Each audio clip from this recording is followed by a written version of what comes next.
Is a hot Saturday afternoon here in spring. This is Klein Memorial Stadium, and from the Legacy Sports Network, welcome to Saturday Night Football presented by Texas Emergency Care Center. Tonight, it is a District 13 5A matchup between the 5th-ranked Dekaney Wildcats and the Klein Oak Panthers.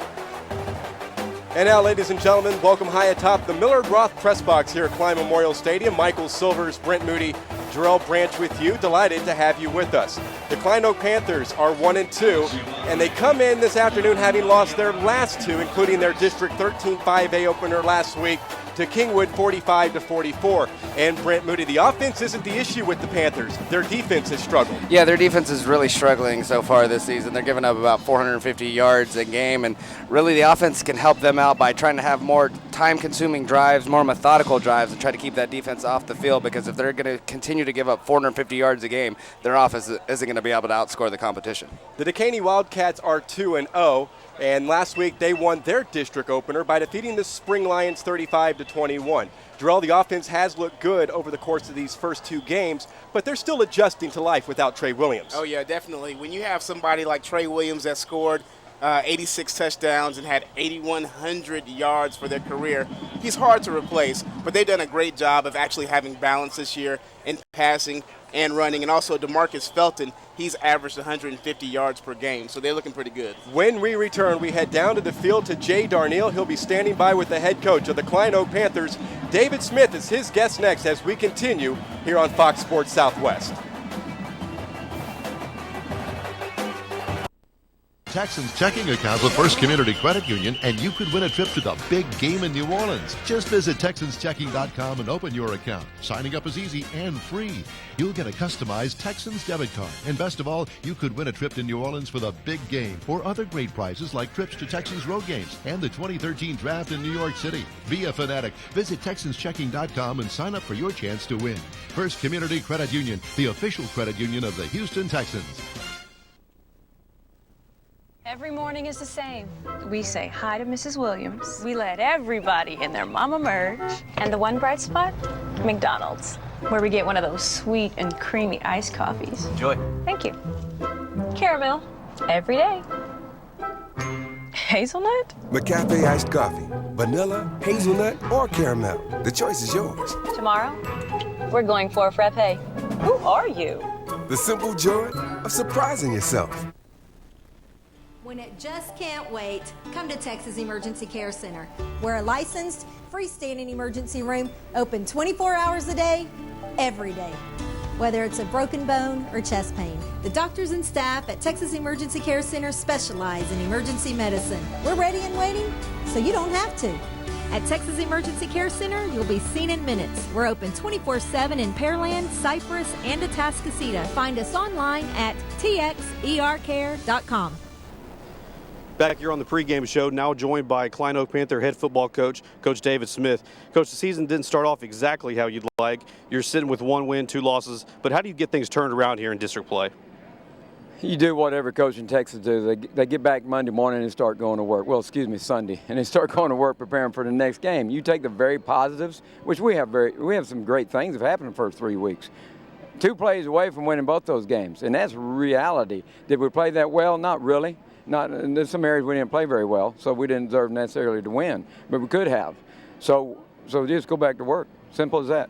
Talk about your offense. You've really exploded in all 3 ball games so far. Did you expect that coming in, trying to replace so many guys? Well, we weren't replacing as many on offense as we did on defense. So then we were saying offense, quarterback, you're gonna have to carry us for a while, okay? And they're doing that. They're helping out. But defense has got to stand up tonight. They've got to stand up tonight, or you can forget it. Do you think playing in 3 tight ball games, like you said, 1 or 2 plays, you could be 3-0. Do you think that's going to help you later on? Well, it's got to help us. Yeah, we're going to be battle strong. So against your opponent here today, Dekaney Wildcats, you beat them last year with Trey Williams. They ended up winning the state title. Do you think that has any effect here today? Today, absolutely. In our mind of our kids, they see the video and say, "Wow, coach, wow."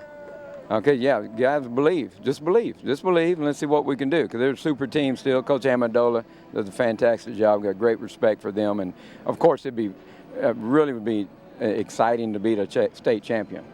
Coach, appreciate the time here for the ball game, and good luck. Hey, like your glasses. Thanks, Coach. I tried to wear my Klein Oak colors today. We're going to take a quick break. When we come back, we'll be joined by Coach Willie Amendola of the Dekaney Wildcats. You're thinking of changing jobs, or you're an employer needing to hire personnel, then you need to talk with Matter Staffing Services. Matter Staffing has been in business for over 4 decades and is one of the largest staffing services in the Houston area, servicing a national market. Matter Staffing has specialists wanting to serve you in the areas of engineering, accounting, administrative support, industrial, IT, marketing, and many other job categories. They have 7 locations to serve your staffing needs. Call 713-941-0616 and they can direct you to the office nearest you. Matter Staffing on Facebook, Twitter, and LinkedIn. What's in the sauce? What's in the sauce? What's in the sauce? Sorry, man, I can't tell you that. It's our secret. Could be a lot of things. The lemonade? Nope. Gold dust, mayonnaise and ketchup and ranch.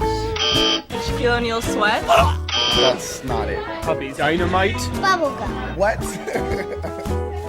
Love. Yeah, definitely. Don't worry about it. Just enjoy it.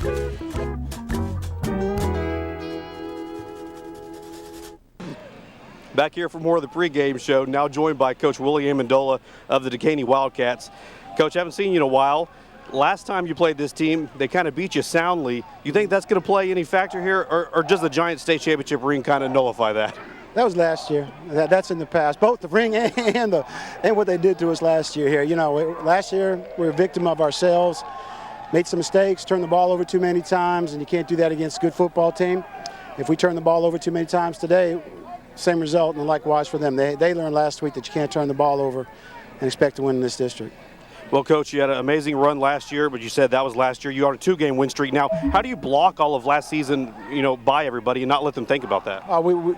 Once we started spring training, it was over. I mean, it's not anymore. This is a different team, different personality, different leaders. It's 2012 Wildcats, so we'll see what happens. Well, obviously Trey Williams off at Texas A&M. He scored a touchdown the other day. Talk about your new leaders on this team and how they've stepped up and how you've expected them. Well, the leadership comes from different places this year. Of course, quarterback DeJuan Hines is the offensive leader, along with the junior running back has stepped up, and the fullback has stepped up. Fullback was a linebacker last year for us, and Nat Osei, and the tailback and DeMarcus Felton. He's kind of taken over the responsibility of being the tailback in this offense. And defensively, you got Cody Perdue on the linebacker, who's been a varsity player for 2 years, so he knows how to set the standard.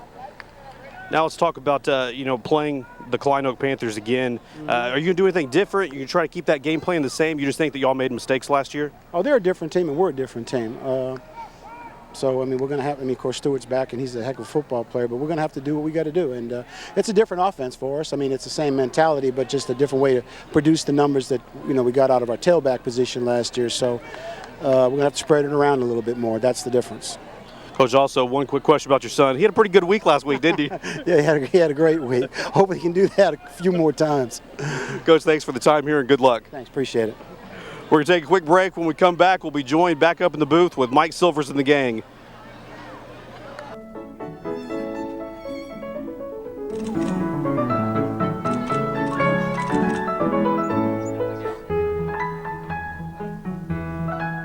McCafe iced coffee. Made with 100% Arabica beans, just the right amount of cream and served over ice. It's the perfect match. Enjoy McCafe iced coffee with a touch of your favorite flavor. Or for an icy blended treat, try McCafe Frappe, the simple joy of a refreshing start. College football returns to Reliance Stadium as the Big 12 faces off against the Big 10 at the Meineke Car Care Bowl of Texas, Friday, December 28th. Bring your family and friends to experience the passion, pageantry, and football tradition that can only be seen in the Lone Star State. For more information, go online to MeinekeCarCareBowlOfTexas.com or call 832-667-2390. We'll see you in December for a football celebration as big as Texas. Welcome back to Klein Memorial Stadium in advance of this District 13 5A showdown between the Dekaney Wildcats and the Klein Oak Panthers. Michael Silvers, Brent Moody, and Jarrell Branch. Keys to the game. Brent Moody, I'll start with you. Well, for Klein Oak, their defense has got to play better than they've played so far this year, but they've got to be able to dominate at the line of scrimmage. That their front has got to be able to disrupt the timing of Dekaney and force them some 3-and-outs to get the ball back for the offense. What about you, Jarrell? Dekaney's well aware that they don't have Trey Williams this year, but they've been doing a great job of having passing and running balance, and that's all they really need to do. If they're able to have a good balanced offense and run the clock down and keep that defense, the Klein Oaks defense, on the field, they got it. Klein Oak are 1-2, but they could easily be 3-0. Just hasn't turned out that way through the first 3 games of their 2012 season. Dekaney are 2-0 with a shutout over Straight Jesuit and a 14-point victory last week over Spring. When we return, we'll have the opening kickoff. Dekaney, Klein Oak, let's have some fun here on Fox Sports Southwest.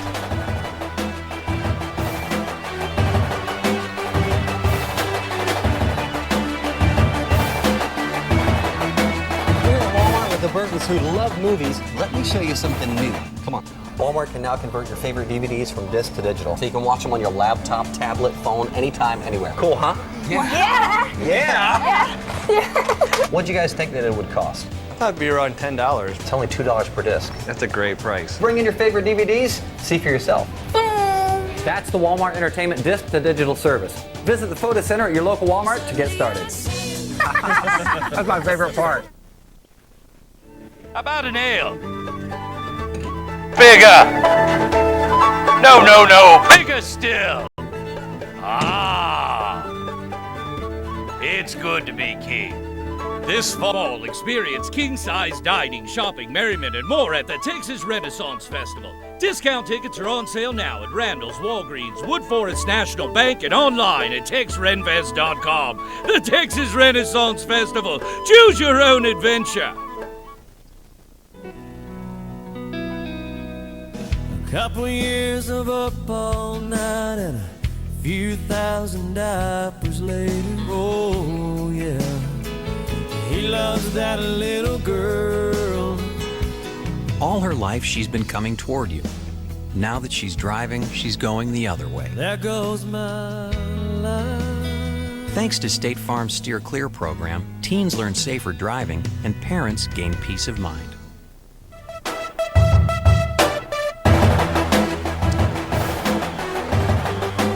District 13 5A matchup here between the Klein Oak Panthers and the Dekaney Wildcats as the captains get ready to meet at midfield. The Wildcats, 35-21 victory last week over Spring.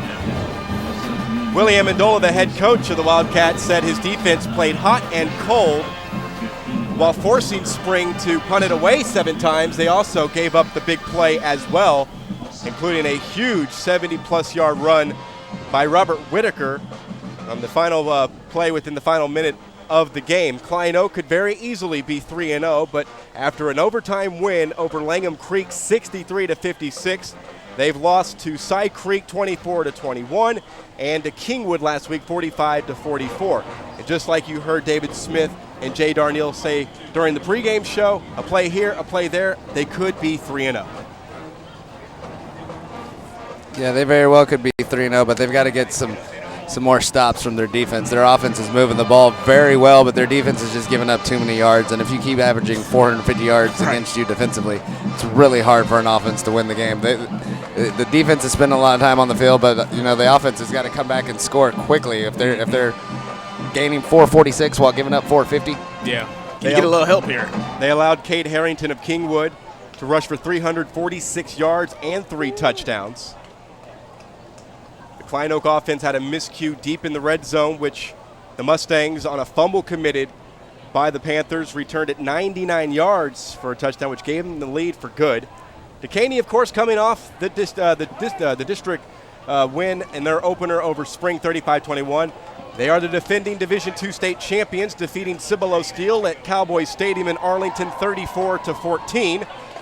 They're no longer with the services of Trey Williams. Jarrell mentioned at the top of our broadcast the 8,104 yards in his career, 3-year starter at Dekaney High School, scoring 86 touchdowns beginning in 2009 when he was a sophomore. Can they get back? Klein Oak won this game last season 38-6. Dekaney will get the ball to start this afternoon tilt. Marcus Ripley will kick it off. He stands a yard back from the 40. Official timeout as they get the scoreboard clock ready.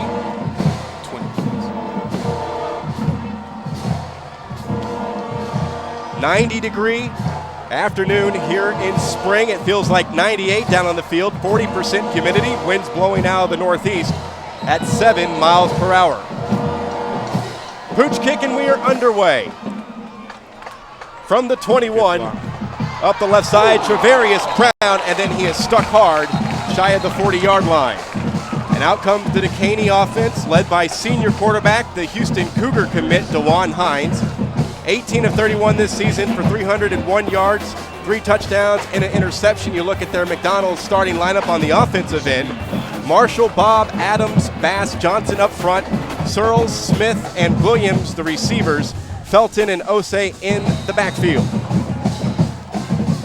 Hines did not finish the game last week against Spring, but he gets to start here, rolls out, and throws underneath to Ladarius Williams to the 42-yard line, and a gain of 5 on the reception. It looked like there was a lot of movement there before the ball was snapped. There's a whole lot of movement there. The ball is snapped back to the quarterback. Everybody on the line was already off their block. The Klein Oak defense, Fatu, Holly, Shelley up front. In the linebacking core, Trantham, Maben, Brown, and Ripley.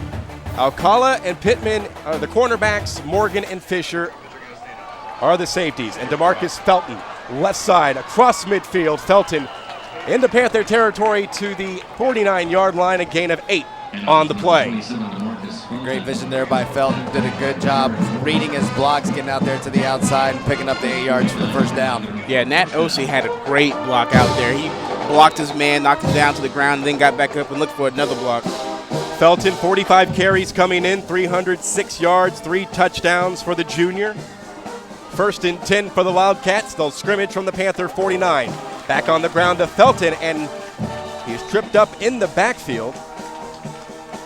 Austin Holly, the first one through, along with Rodney Ripley. Holly, a senior nose guard. And great penetration there by the Panthers, firing off the gaps and getting into the backfield for the 1-yard loss.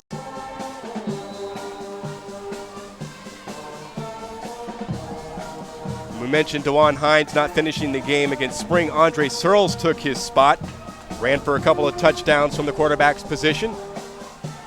Felton on the pitch.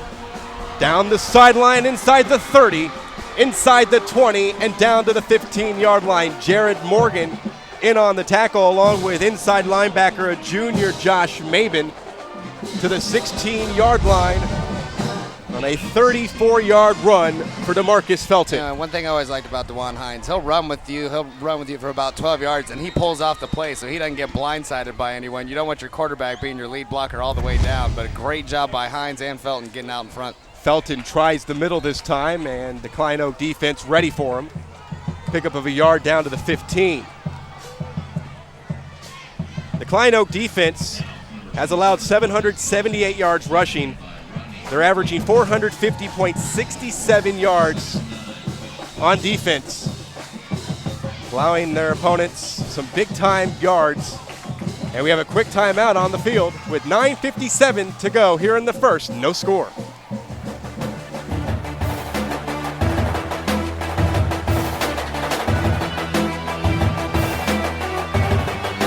To staff your organization, it's a difficult assignment in today's job market. If this is a challenge for you, then call Metter Staffing Services. They've been assisting Houston area employers for over 43 years in locating all types of personnel, ranging from entry-level administrative candidates to CEOs, and virtually every other job category to meet your employment needs. Join the Metter Staffing conversation online on Facebook, Twitter, and LinkedIn. Call 713-941-0616 today. Metter Staffing. They know the people you need to know. Early timeout taken by the Klein Oak Panthers on the defensive end. Defensive coordinator Kevin Pettigrew trying to get things shored up on this first offensive possession of the game. And thus far, the Klein Oak Panther defense has been run all over. Had one pass in the first play of scrimmage on the pass from DeJuan Hines to Ladarius Williams. 2nd down and 9. Hines on a keeper, picking his way up the middle, taken down at the 10-yard line where he's tackled by Jared Morgan.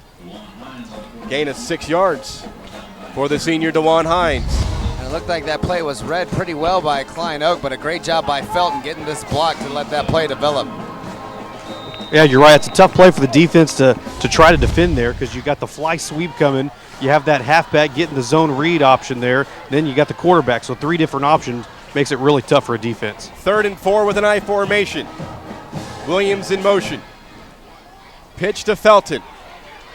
Trying to get to the corner. He turns it. Leaps to the pylon. He's out of bounds at the 2-yard line.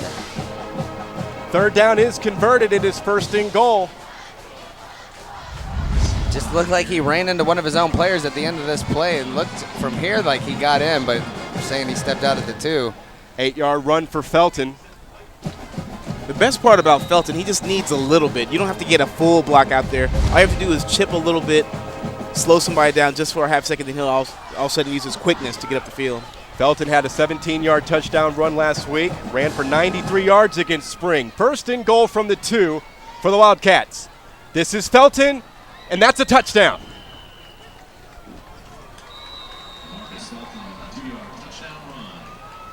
DeMarcus Felton scores his 4th touchdown on the ground this season. So we take another look.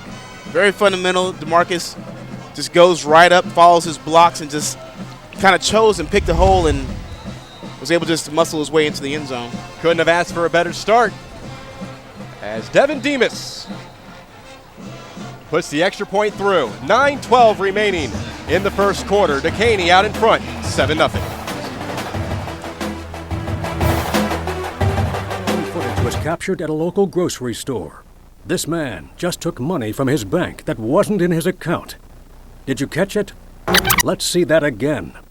There, he just got 10 cents back for every $10 or more purchase on his debit card with cashback counts checking from Community Bank. Imagine a bank that actually pays you to use your debit card.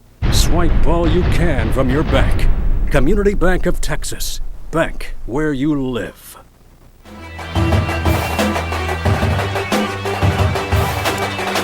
7-0 as Dekaney score on their opening possession of this 13-5A matchup. And for more, here is your first drive summary. 2-yard touchdown run by DeMarcus Felton caps off a drive of 8 plays, 63 yards, 2 minutes and 48 seconds off the clock. The extra point attempt by Demas was good. That score coming with 9 minutes and 12 seconds left in the 1st quarter at 7-0. Dekaney on top of Klein Oak. Jalen Brown and Eugene Estes back deep to receive this kick from Kevin Demas. High end over end kick. Estes will take from the 13. Estes across the 30-yard line and hit on special teams downfield by Joseph Garcia. And out comes the Klein Oak Panther offense led by junior quarterback Jordan Davis. Grief, Wheeler, Montagne, Nivar, and Claxton up front. Blackburn, Fraser, and Tomberlin the receivers. In the backfield, Lorenzo Stewart. McDonald starting lineups for the Klein Oak offense. Davis, 33 of 62 for 564 yards this season. Touchdown to interception ratio of 7-3. And on 1st down, he throws over the middle, and it's almost picked off by Dion Booker Brown. A look at the McDonald starting lineups for the Dekaney defense.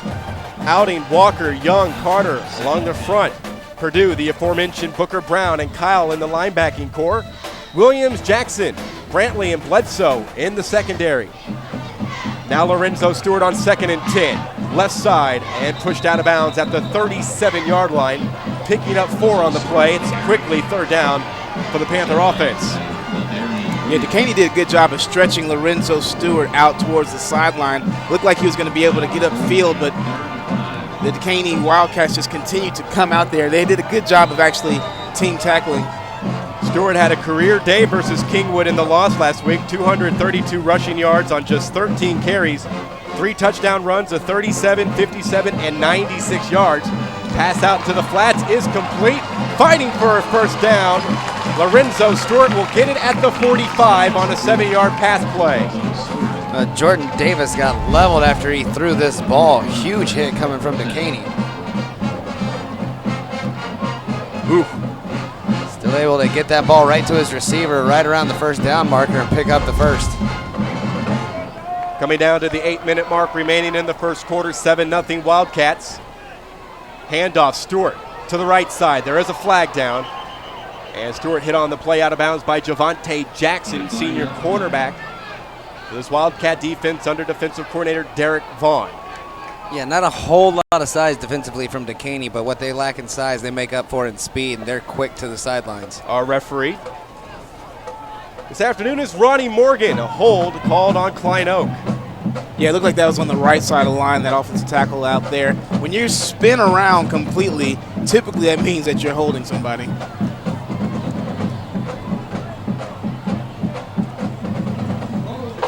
This Klein Oak offense averaging 446.33 yards per game. The Dekaney defense allowing opponents a very stingy 191 yards through 2 games this season in wins over Strake Jesuit and Spring. 1st and 20 for Klein Oak on their own 35. A pump fake. Scrambling to his right is Davis. Throws deep. He's got a man open. Eugene Estes slips on the turf. He's going to be ruled down at the 29 in Wildcat territory. That's a great play. 36 yards on the pass play. I mean, it reminds me of one of those little Boise State trick plays, the way they rolled out left and had everybody go towards this side of the field, and he just reversed out and had a wide open wide receiver over there. A clap of the hands. Davis plays it left with some lead blocks. Down inside the 5-yard line. Derek Durden, sophomore. Great play call to go ahead with the hurry-up offense, kind of catch Dekaney off guard. Great block downfield. It's going to get him down to the 3-yard line, and Dekaney was looking good defensively as this drive started, but the last few plays from Klein Oak, they've just moved the ball at will. Now a new quarterback in, so watch for a little zone read. Michael Trotter on the play fake. It is Trotter untouched to the end zone, touchdown.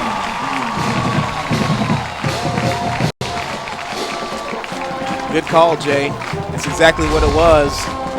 Trotter had come in with 141 rushing yards and a touchdown. This one makes it his 2nd for 2012. Being able to walk into the end zone untouched. That's a great set of play calling by the offensive coordinator throughout that entire series. Glad you brought him up. His name, Jeff Poth. Marcus Ripley to tie it up.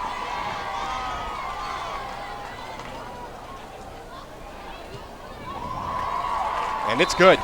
7:41 remaining in the first quarter. We're tied at 7. And this is Saturday Night Football presented by Texas Emergency Care Center. Can't wait. Come to Texas Emergency Care Center. We're a licensed, freestanding emergency room, open 24 hours a day, every day. Whether it's a broken bone or chest pain, the doctors and staff at Texas Emergency Care Center specialize in emergency medicine. We're ready and waiting, so you don't have to.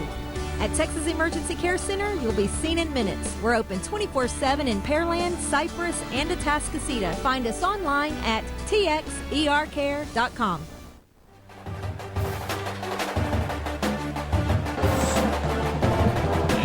.741 to play. Klein Memorial Stadium in the first quarter. Second week of District 13 5A football.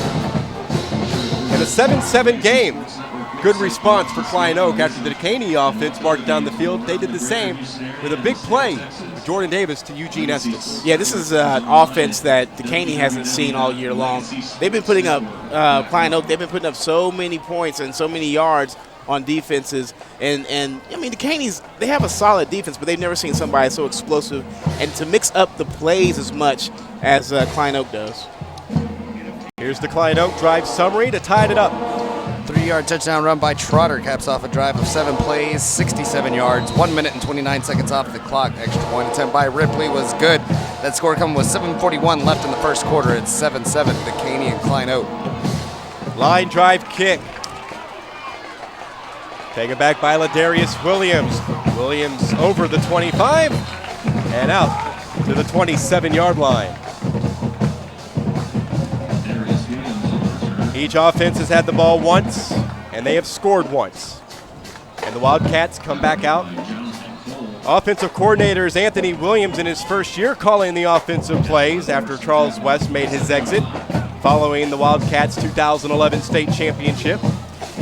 Yeah, imagine you win a state championship. A lot of your coaching staff gets offers to go somewhere else. Oh, yeah. They line up with 4 receivers to the bottom of your screen. Shotgun for Hines. Rifles one right, complete to Williams. Williams tackled over the 35-yard line.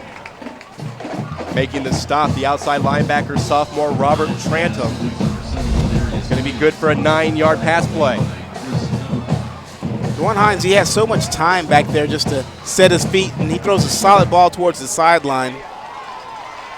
They're going to give him 10, and the 4th first down for the Wildcats. They run out of the I formation with 2 receivers to the top of your screen. Felton, not much, tackled short of the 40. Klein Oak did a good job of jamming up the middle there. What we've seen so far from this Klein Oak defense, we've seen a couple of holes and some gashes there, but they did a great job there of actually concentrating right there amongst the ball. Nye Fatu on the tackle, comes from that lineage of Fatus. There's one more currently in 8th grade. Talking with one of the assistant coaches riding up the elevator here at Klein Memorial Stadium. EJ Fatu, the previous Fatu to graduate. And we've got whistles and flags.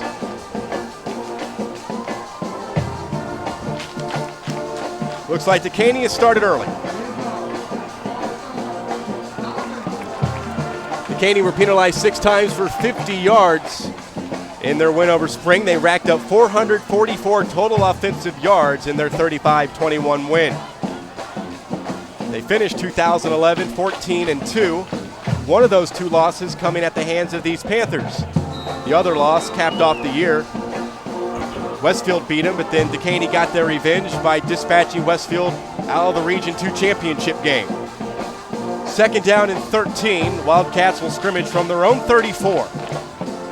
Design run for Dwan Hines, and he will not get out of the grasp of Trantham. Hines gets a yard to the 35.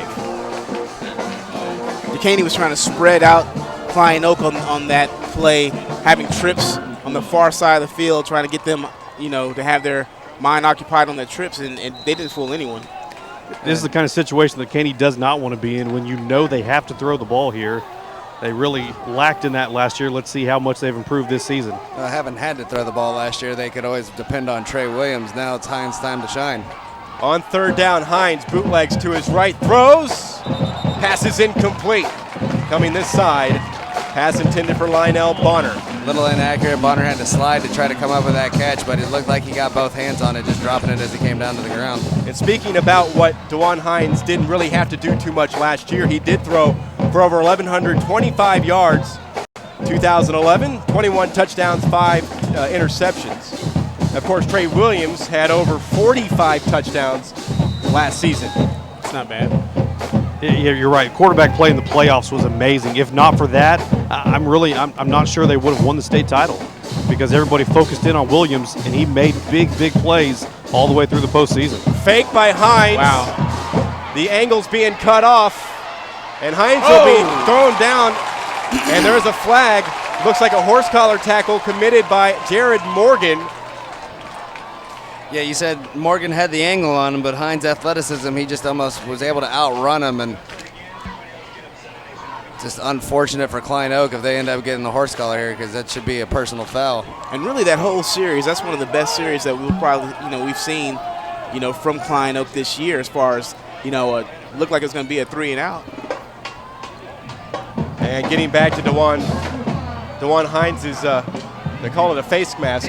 Dwan Hines' performance, especially in that state championship game, they, I think, committed, I want to say 3 or 4 consecutive false starts in that game. And then Dwan Hines threw a bomb to the end zone that was caught by Austin Garrett for the first score. And then finally, Dekaney got rolling. They opened things up. They would win 34-14.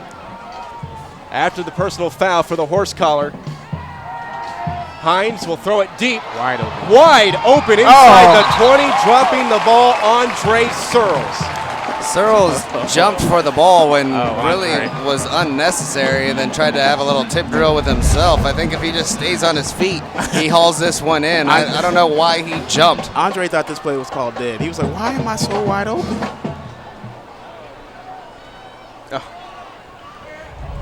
Searles did come into today's game with 5 catches, 69 yards, and a touchdown. Had 3 catches for 52 of those 69 yards just last week in the win over Spring. Caught an 18-yard touchdown pass, and as we mentioned earlier in this first quarter, ran for 2 as he had to finish up for DeJuan Hines. DeMarcus Felton on 2nd down and 10. Across the 35, being held back by Talvin Morton, backup safety. Waiting for help to arrive down to the 33, a scamper of 8 yards for DeMarcus Felton. With 1 touchdown, 8 carries, 62 yards for the junior here in the first quarter as we come down to 5:15 to play. Felton really shows off his hands on that pitch. That pitch was high and way out in front of him, and he just went out there and just grabbed it out of the air. Right in motion, picks up the huge chunk of yards for a 3rd down and manageable. Power right backfield on 3rd down and 2. Play action pass, Hines throws it deep, and it is overthrown, looking for Dominique Howard. The thing about Dekaney, they have some great play calls, but they're just not executing right now. I mean, it's the little bitty things. He's barely missing, his targets, his receivers, drop the ball. It's the little things right now with Dekaney. So that brings up another 4th down in this series. The last 4th down, DeJuan Hines was back to punt, decided to fake it, and Jared Morgan pulled him down with a horse collar tackle, which extended the drive. Timeout will be taken, the first of the first half, by the Dekaney Wildcats. 4:55 remaining here in the first quarter. 7-7 game.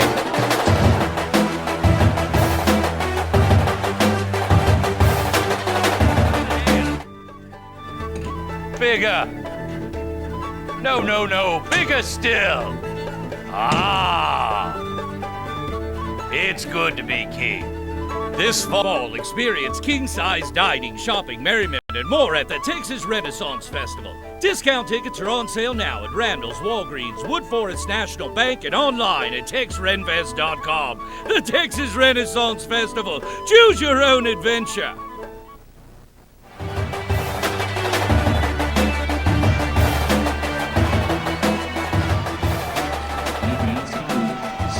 So a huge 4th down early here at Klein Memorial Stadium. 7-7 game, but 4th down and 2 facing DeJuan Hines and the Dekaney Wildcats. Nat Ossie checks in as a fullback. In the offset I formation, Felton, the deep man. He receives the pitch. With an open field, he's got the 1st down and more. Makes a cut inside, and he's inside the 10 with a flag thrown late at the Panther 30-yard line. Robert Trantham and Dominique Howard were mixing things up to gain a 25 yards on the 4th down and 2, and we'll check the marker. Something I've seen earlier in the game, Dominique Howard, he was doing a lot of talking in between plays to Klein Oak's defense, and I think he's starting to get in the mind of some of the Klein Oak players over there. Yeah, and Javon Shelley for Klein Oak has been drawing with them a little bit as well. Guys, it looks like this is going to be an unsportsmanlike against Klein Oak. Well, we're going to wait for Ronnie Morgan to let us know. But personal foul face mask. Well, and it was so far away from the play, it's so unnecessary. It's only really going to be a 4-yard penalty, half the distance to the goal. But a 25-yard run on 4th down by DeMarcus Felton. Converting on the 4th down, he now has 87 yards in this first quarter.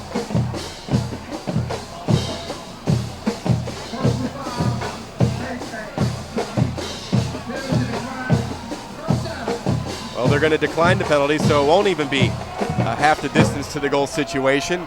It'll be 1st and goal for the Wildcats on the Panther 8-yard line. Two receivers to the bottom of your screen. Lionel Bonner in the slot. Hines on a rollout, throws. Caught by Bonner, short of the end zone. Caught at the 3-yard line, a 6-yard play. DeJuan had a couple options there when he rolled out. He also had Andre Searles wide open in the middle of the field. Yeah, but he did not have much time. The Klein Oak Panthers broke into the backfield on that right side of the defensive line, and they were right on him. He just felt the pressure behind him and was able to get rid of the ball quickly. Power right backfield. Handoff to Felton.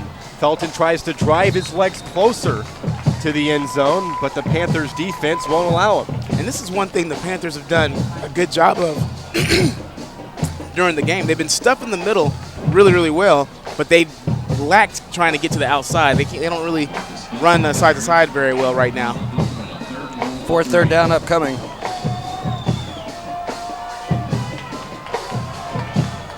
Checking in as the second fullback is Chris Ward.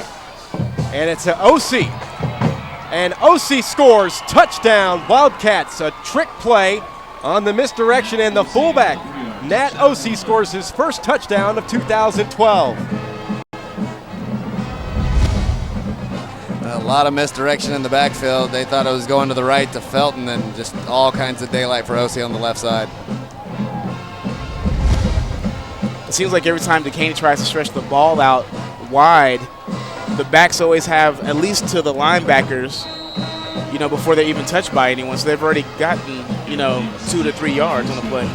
Extra point tacked on by Demas. 14-7 Wildcats.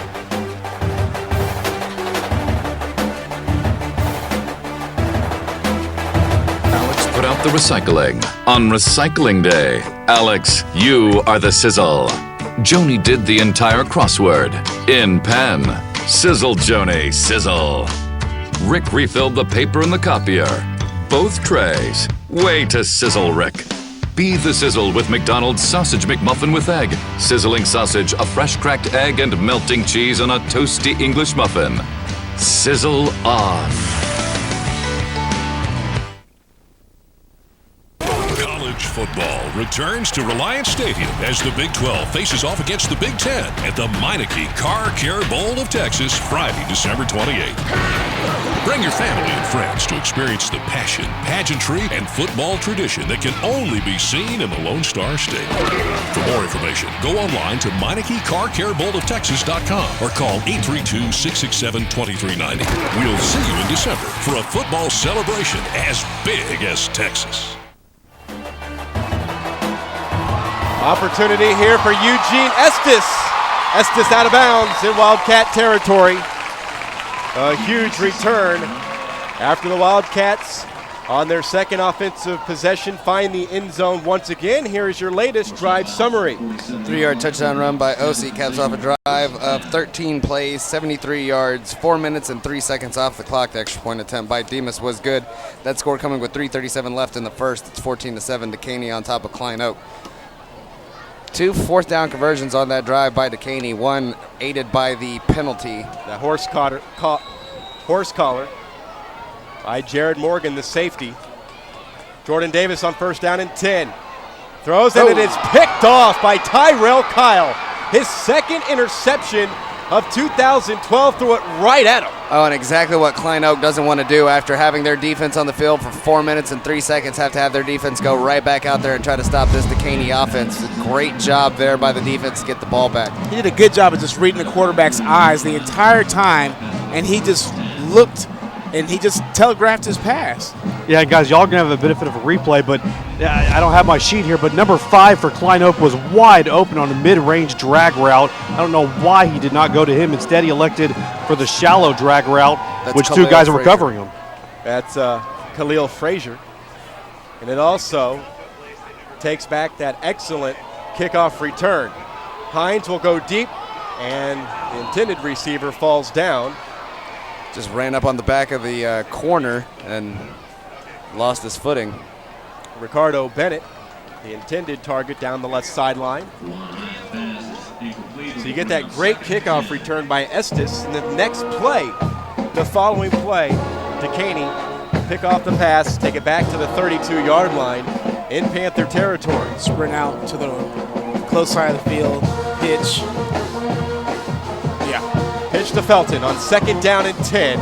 Takes it down to the 26-yard line. It's funny being up here because you're able to see, the advantage of the wide side, the short side of the field, and every single time Dekaney has taken advantage of that.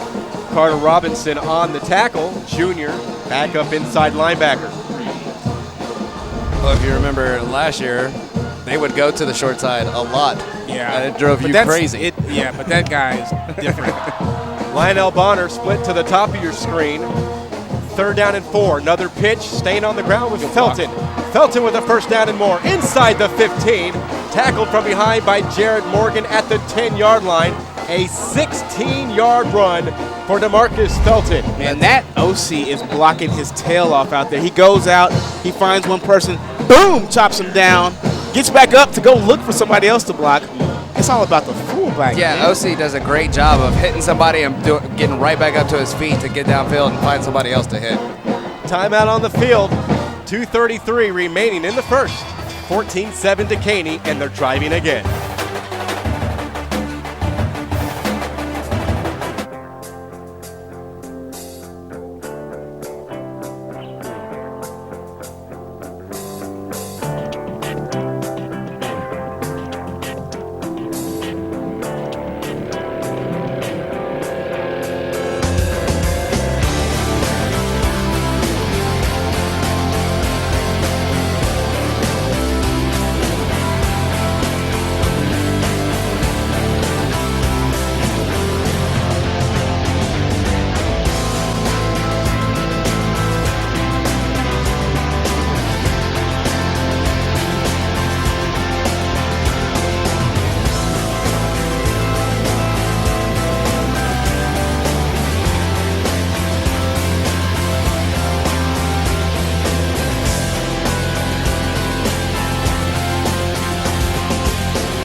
First down and goal from the 9 for the Wildcats. Handoff, and a new fullback in the game. He takes it all the way in. Jacoby Pierre, touchdown Dekaney. Wow, Jacoby Pierre just made that look so easy. Did a good job of just reading and seeing the hole. He had great field vision on that play.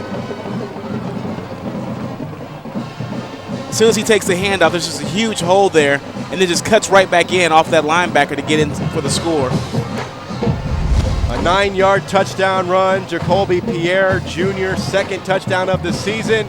Kevin Demas tacks on the extra point, and the Wildcats are now out in front 21-7 here from Klein Memorial Stadium in the first.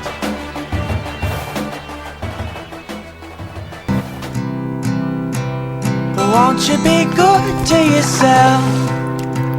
And don't you feel like coming home? It'll be like coming home. Some rooms feel like a fishbowl. But in our roomy suites, you can spread out and live a little. With breakfast, dinner, and drinks included, you'll feel right at home.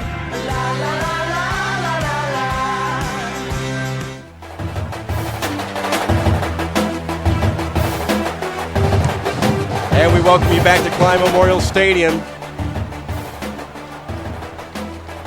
Dekaney cashing in on the turnover. That's always something you like to see if you're a head coach, and in Willie Amendola's case, defense with a takeaway, offense with the touchdown. That's right. You want to see a very, very hungry defense, and that's what Dekaney has shown today. They've shown dominance so far, but the lack of just execution on the part of the Panthers is what's been hurting them the most. Well, the last kickoff by Kevin Demas was returned back into Wildcat territory by Eugene Estes. This is a high pooch kick. Estes calling off everybody. Makes the catch at the 21. Estes to the 40-yard line. Another solid return for Eugene Estes, playing in his final season in the black and gold of Klein Oak. But Dekaney are able to cash in on the interception that was thrown by Jordan Davis, picked off by Tyrell Kyle. Here's your latest Wildcat drive summary. 9-yard touchdown run by Pierre caps off a drive of only 4 plays, 32 yards, and only 49 seconds off the clock. That score coming with 2:30 left in the first. It's 21-7, Dekaney on top of Klein Oak. First down and 10, and a handoff to new back in the game. This isn't Lorenzo Stewart, but instead Jalen Brown. Brown out to the 46-yard line. Brown came in with 22 carries, 59 yards, and a pair of touchdowns.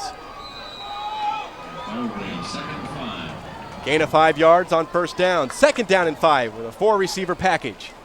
And again, it is Brown. Brown very close to first down yardage. It'll depend on the spot, and from up here it looks as though the Panthers will get their 4th first down. And of course, Michael, running back Jalon Brown is the half-brother of NFL player AD. Okay, very good. Can always rely on Jay Darnell for those most interesting tidbits. Back on the ground, Jalon Brown. Left side gets to the edge, and it is punished out of bounds by senior linebacker Cody Perdue, part of that state championship team a season ago. Brown does a good job of just getting upfield. Right here, he just bounces outside. Looks like he wasn't going to be able to get much more out of that, but he made it work. Clock stop with $1:48 remaining in this first 12 minutes. Second down and 4 out of the shotgun. Handoff back on the ground, and I believe this is Lorenzo Stewart, indeed, and he picks his way down to close to that first down marker inside the 39-yard line. The officials will measure. Coming up near the conclusion of tonight's game, we will select the Raising Cane's players of the game. Raising Cane's, the champion of chicken fingers. Guys, speaking of Lorenzo Stewart, this summer with a laser timer, he ran a 4.3. Third down and short. On the ground, Stewart bounces off at tacklers. Out of bounds at the 33-yard line, forced out by Dion Booker Brown. That's 2 of 2 on third down conversions, the 5th first down of the game for Klein Oak, and doing a good job moving the ball on the ground, trying to get back on the scoreboard and right back into this game. Down to the 32-yard line for a 7-yard run. Picking up the third down. First down for the Panthers. And it's Brown on the give. Straight ahead, not much doing, a couple of yards to the 30. Really took a while to blow his forward progress down. It's a good way to get somebody hurt. And so far, the defense, under defensive coordinator Derek Vaughn for Dekaney, haven't given up that big play as they did a couple of times, including that 77-yard touchdown in the final minute last week against Spring. And there's another interception. Pass is picked off and brought back the other way by Joseph Garcia, and he will take it to the house. Touchdown, Wildcats. That's about an 80-yard return. Oh, that's a late flag. What's going on? Flag is thrown. Helmet is off of Panther Justin Blackburn. Yeah, that's going to be another unsportsmanlike conduct penalty right there. The receiver wasn't even looking for the ball when the ball was released. That's about a 79-yard return. Looks like he got it at the 21. He and the receiver were just off on the entire play. I mean, the receiver just kept going and looked like he threw the ball to where he thought the receiver was going to stop. Well, after each team on their first offensive possession scored a touchdown, it's been all Dekaney. 2 takeaways turned into 14 points here in the first quarter. We're not even done yet. 49 seconds to go. The officials are discussing the flag back at the Klein Oak 34-yard line. I just hope that that's not on that block out there that was on that far side of the field, because it was a great block. He got his head in front of him. Played it as I think it was extracurricular activity right around the 45, 50-yard line. Okay, good. David Smith, the head coach, is where Ronnie Morgan is going to come to. He's inside the numbers. He's going to get his explanation.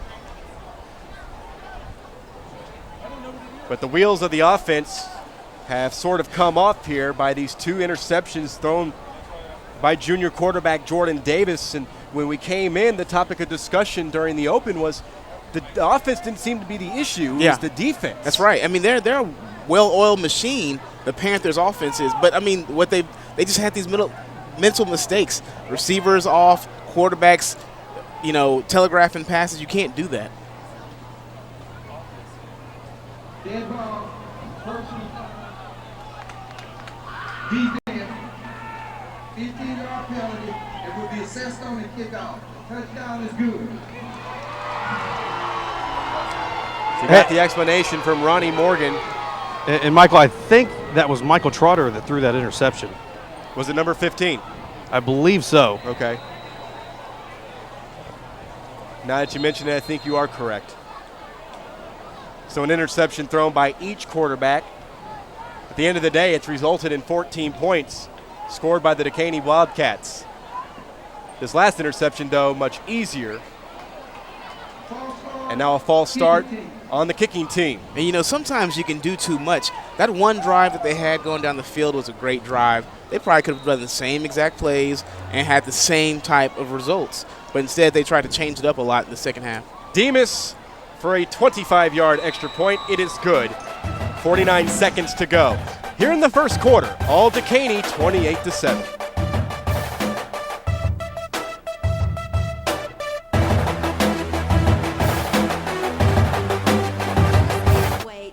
Texas Emergency Care Center. We're a licensed, freestanding emergency room open 24 hours a day, every day.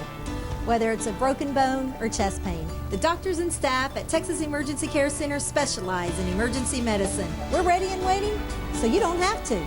At Texas Emergency Care Center, you'll be seen in minutes. We're open 24/7 in Pearland, Cypress, and Atascocita. Find us online at txercare.com.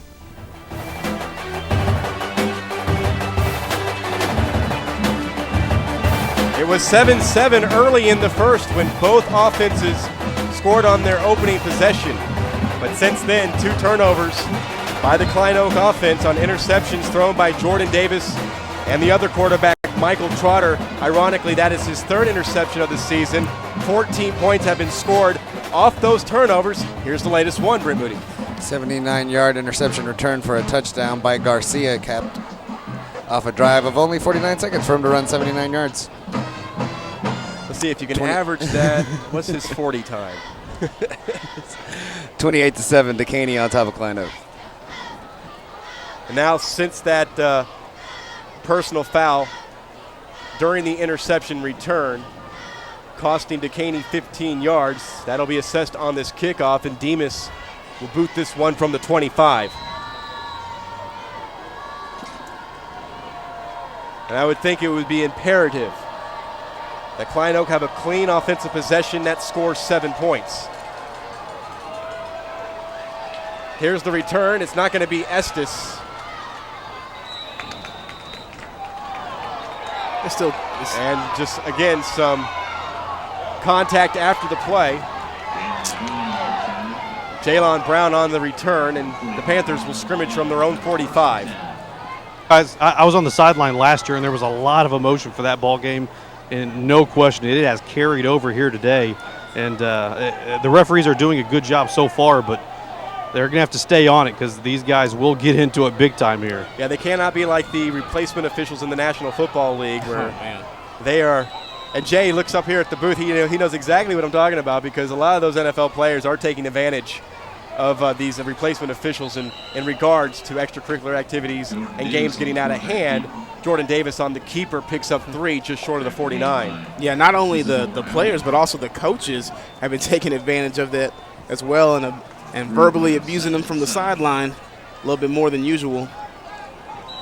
Davis on the 3-yard gain, 2nd down and 7, 20 seconds to go here in the first. On the ground to Lorenzo Stewart. Stewart inside Dekaney territory, taken down at the 47. Gain of 5 will bring up 3rd down and 2 when we return, because that brings us to the end of the first quarter. And the score, the Dekaney Wildcats 28, the Klein Oak Panthers 7.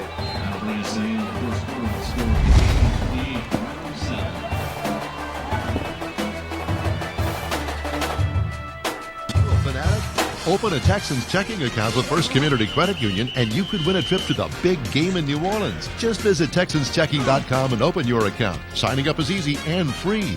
You'll get a customized Texans debit card. And best of all, you could win a trip to New Orleans for the big game or other great prizes like trips to Texans road games and the 2013 draft in New York City. Be a fanatic. Visit TexansChecking.com and sign up for your chance to win. First Community Credit Union, the official credit union of the Houston Texans.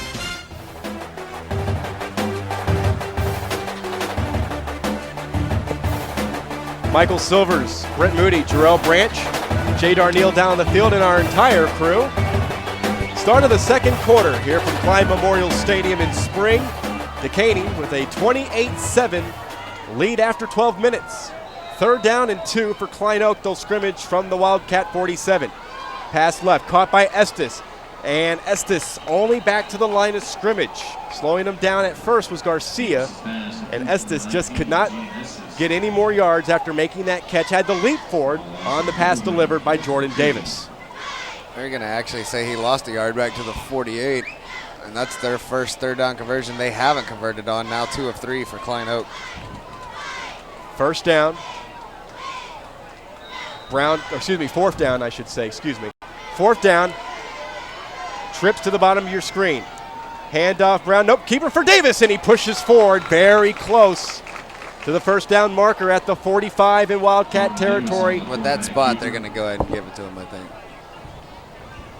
Also, another good play call on part of the Panthers, but they can't be afraid to throw. I know there's been 2 interceptions, and it's been by 2 different people, but it's just the way it's been done. But they've been running the ball very well, and they try to take advantage of that and go to the air, and that's when they've thrown the interceptions. I think as long as they're moving the ball on the ground, keep moving the ball.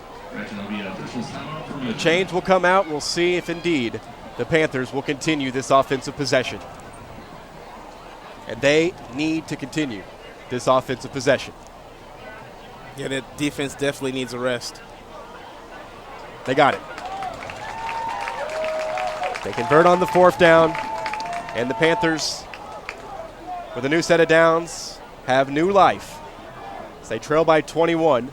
They turned the ball over twice in the first quarter, and Dekaney cashed in with 14 of their 28 points off those 2 turnovers.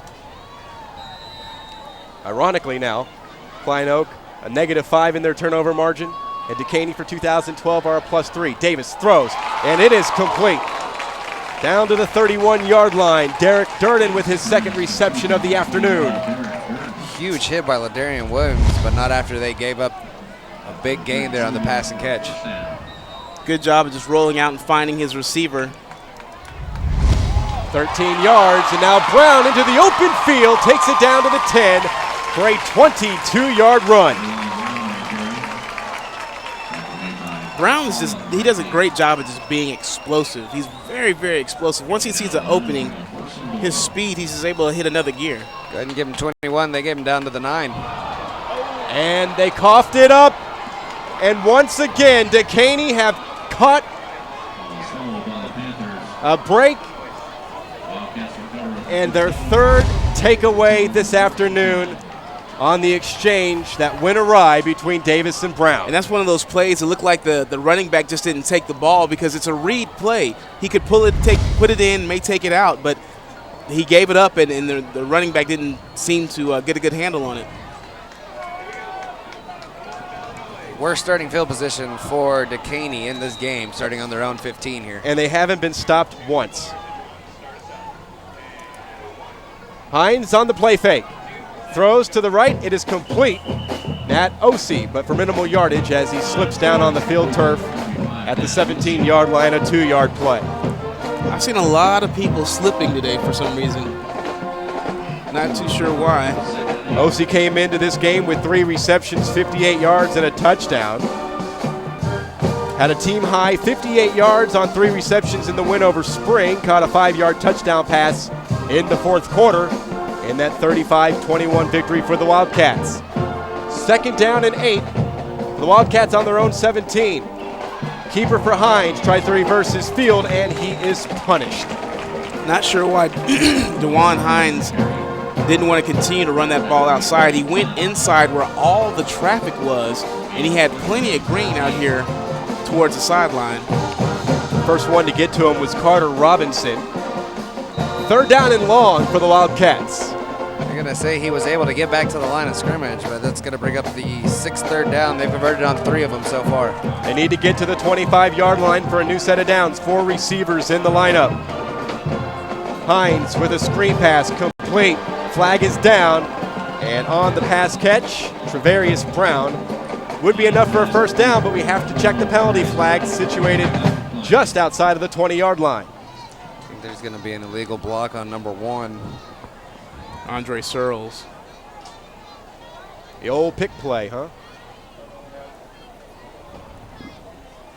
It's a great one. You can get away with it. Yeah, he just got there too early. Illegal block, a chop block. Yeah, the new rule is you can't. It wasn't a pick play. It was a basically a chop block outside of the offensive line. Let's look here. He just went right at his knees. That's a no-no. Loss back to the 9-yard line of 8 yards.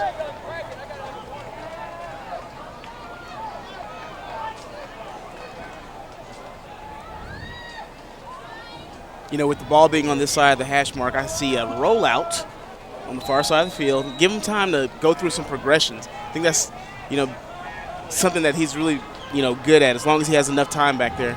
3rd down and 16. Instead, just a handoff to OC, but he's found some open room, and OC gets the first down as he travels over the 30 out to the 32 for a 27-yard run on 3rd and 16. Wow, what a gutsy play call just to run the ball up the middle. And OC just had a good job. He did a great job of just seeing the hole and squirting out and finding exactly where he needed to go and continue to move his feet to get upfield and find that first down marker. Yeah, I think that play call was just get the ball up the middle, pick up some yards, and give our punter a little bit of space. But OC was able to. I didn't think it was designed to go 27 No, yards. it definitely wasn't. In that situation, at least. Hines on 1st down. Time to go through his progressions. Now feels the pressure, decides to run. Still looking for blocks. Good still pick on by his the ref. feet. Gets a first down to the 47-yard line. 14 yards on the improv from senior quarterback DeJuan Hines. Outstanding job by DeJuan Hines. He stayed in the pocket to the last split second. He felt the pressure just at the last opportune time he's able to get away. If that kid dives, he's down in the backfield. Well, last good week, job using the referee. And last week he didn't finish the game. He was injured in the game against Spring, but Willie Amendola, his head coach, said he's a tough kid. He's a downhill kind of guy, and that's how he's going to get us where we need to go. 1st down and 10. The Wildcats still scrimmage from their own 47, and flags. Dekaney will be called for a false start. 4th penalty here in the first half.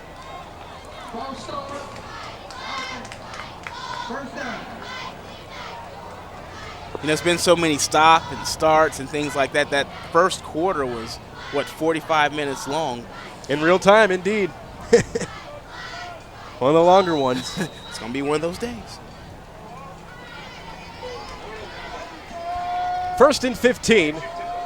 Ball back on the Dekaney 42-yard line. I formation backfield. 3 down defensive linemen for the Panthers.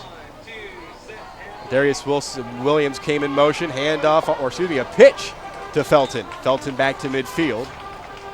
Jared Morgan in on the tackle. Looks like they're going to say they got across into Klein Oak territory. Also in on the stop for the Panthers was Brendan Lane. It's just a simple pitch play. He goes outside, reads his block, good little chop block there. 118 yards on 13 rushes in the first half for DeMarcus Felton and a touchdown. 2nd down and 7 inside 8 minutes to go. 28-7 Wildcats. Play action. Hines throws on the run and scooping it up. Did he get possession? Yes. A catch for Dominique Howard, the backup tight end, inside the 40 to the 38. 11 yards on the pitch and catch. I'm about to see that again. It looked like he got that off the turf. He did a good job of rolling out and avoiding that sack. Still looking downfield. Well, guys, I don't think I've ever seen an entire defensive line get switched out at one time. 3 new defensive linemen here. Let's see if they're fresh. That's because they're exhausted. On the ground, straight ahead, Felton into the 2nd level. Close to a first down. Give him 9 to the 29. I understand what the defensive coordinator is doing because they're so soft in the middle right now. He wants to throw somebody in to see who's going to stop Dekaney from continuing to gash the middle. Who's going to step up and make a play. Right, and Klein Oak's been on the field for a while. 7 minutes and 40 seconds in the first half. The defense was out on the field, and then we're working on about a 5-minute drive right now for Dekaney. So they've been out there for a while in the first half. To the top of your screen, split out is Lionel Bonner. I formation with 2 tight ends. Design keeper over center. DeJuan Hines picks up another Wildcat first down. 3 yards to the 26. 11 first downs for the Wildcats here in the first half. We discussed at the beginning of the game, if Dekaney has that time of possession majority of the game, they're going to win this thing. And they've just been dominating in that department. But the Panthers haven't helped themselves because of the interceptions. Yeah, it's amazing for Dekaney to have the time of possession they've had with such short drives on the interception return for points, and then only had to go 32 yards on the first one. 1st and 10, pitch to Felton. Felton attacking the middle of the field into the secondary where he is tackled after another 9-yard gain. I love this pitch play right here. It looks like it's going to go wide, and he just sees a huge hole in the middle and just cuts it right back up in the middle of the field. Give a lot of credit to that front 5. They're doing an Dekaney outstanding Wildcats job up front. They haven't lost much there. You take a look at what DeMarcus Felton has been able to do rushing the football. Very reminiscent of the last 3 seasons when Dekaney had the services of Trey Williams, now with Texas A&M. And Dekaney picking up huge chunks of yards on first down. They've gone 8 straight plays without getting to 3rd down. Dekaney calls their second timeout here in the first half. 2nd down and short when we return. Wildcats on top by 21. Staffing Services has one of the largest temporary help divisions in the Houston area. Each week, the company pays over 2,000 temporaries, working on many and varied assignments. Metter Staffing can help your company when you have needs for your employees. Call us at 713-941-0616 to speak with one of our experienced staffing consultants who can assist you with your staffing challenges. That number is 713-941-0616. They now offer video resumes as a job-seeking tool. Ask about it today. Metter Staffing. They know the people you need to know.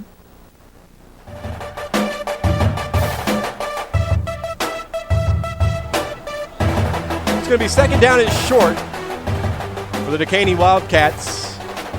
Ball is placed on the 17-yard line in Klein Oak territory.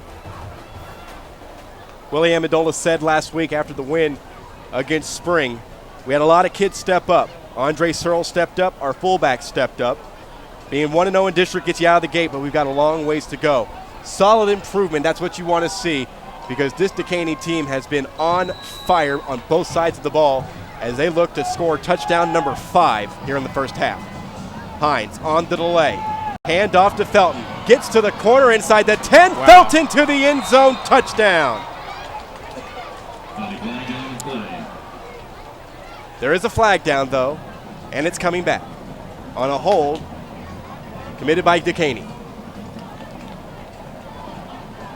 And I think the Klein Oak Panthers can be very happy about that. But is it almost a matter of time, though? Yeah, before they score again. It's one of the things. Dekaney is playing with so much confidence. When you come off a state championship, you think, okay, we lost our best player, but yet and still, we still have the heart and the chemistry of a winning team. We still have the head coach of a winning team. And so all they're doing is coming out here and executing. They're getting hats on everybody. Their receivers coming back to get blocks. Everybody's doing their part on the part of the Dekaney Wildcats. It's going to be a pickup of 2 for Felton. But then the hold drops him back to 10 yards. So 2nd down and 10.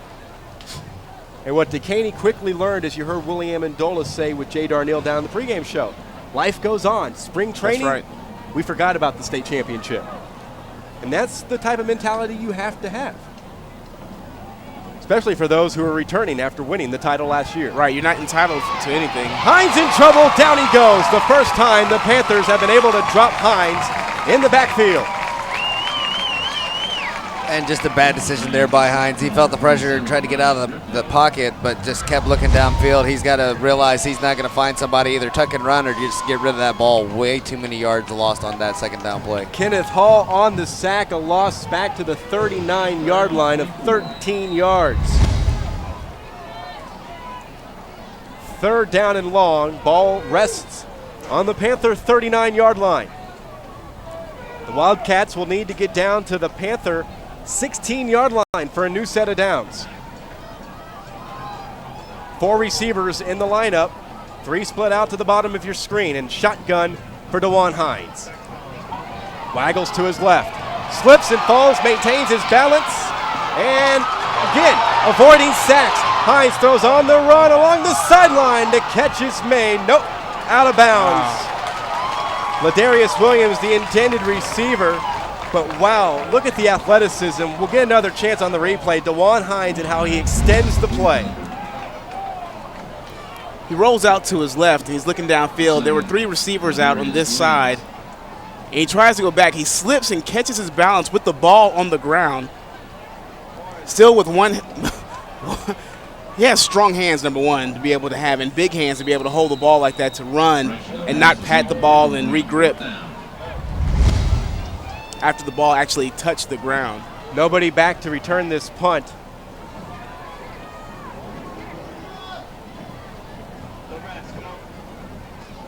DeJuan Hines with a high kick that will take a Wildcat bounce. They'll be down at about the 10-yard line.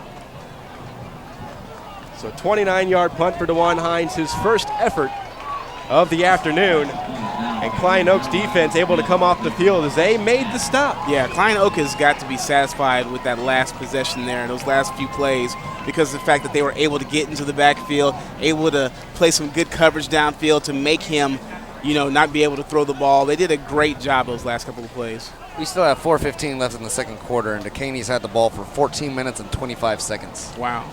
Coming up on the Raising Cane's halftime show, we'll recap the first half of play, plus we'll show you both of the marching band performances at halftime, plus much, much more. It all comes your way next on the Raising Cane's halftime show. Handoff in the Panthers. Lorenzo Stewart trying to get it to the outside. He can't turn the corner. Gets right back to the line of scrimmage. Leading the way defensively, Javante Jackson and Ladarian Williams.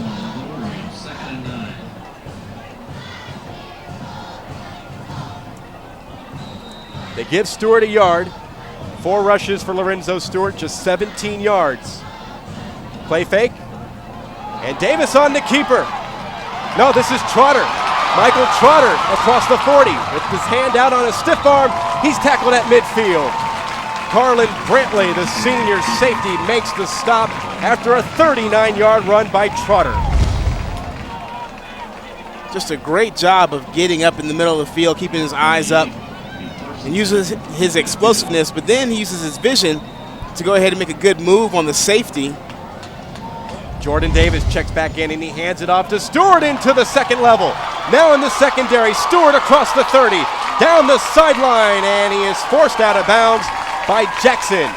Inside the 15-yard line, out of bounds at the 12, a 38-yard scamper. Well, and Klein Oak has found something in the middle of this Dekaney defense, and they've made the adjustment. They've been just attacking the middle and picking up huge chunks of yards in the last 2 plays.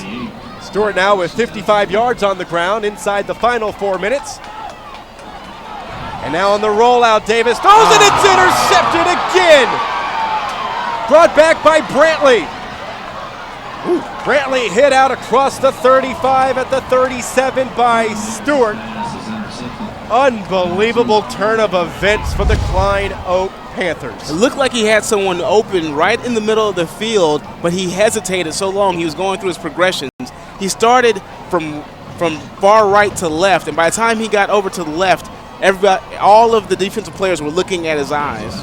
Never good when you have to jump to throw, and that's what Davis did. And we have a timeout on the field. 3:43 remaining, 28-7 Dekaney. Hi, welcome to Raising Cane's. Thanks. You know Cane's is all about one love. What's one love? It's chicken fingers that are always fresh, never ever frozen. A friendly crew, a fun atmosphere, and a perfect chicken finger meal every time. That is one love. Raising Cane's chicken fingers. One love! You know, you're getting pretty good at this. College football returns to Reliance Stadium as the Big 12 faces off against the Big 10 at the Meineke Car Care Bowl of Texas, Friday, December 28th. Bring your family and friends to experience the passion, pageantry, and football tradition that can only be seen in the Lone Star State. For more information, go online to MeinekeCarCareBowlOfTexas.com or call 832-667-2390. We'll see you in December for a football celebration as big as Texas. Not many things have gone right for the Klein Oak Panthers, at least on the offensive end, except for that first offensive series in which they scored. They have turned the ball over 4 times, once on a fumble, 3 times on interceptions. Yeah, the Dekaney defensive backs have just done a great job of reading the quarterback's eyes every time he rolls out. The Wildcats begin in an I formation backfield. Hines hands it off to DeMarcus Felton, tries the middle, then breaks it out to the right side with a first down and more.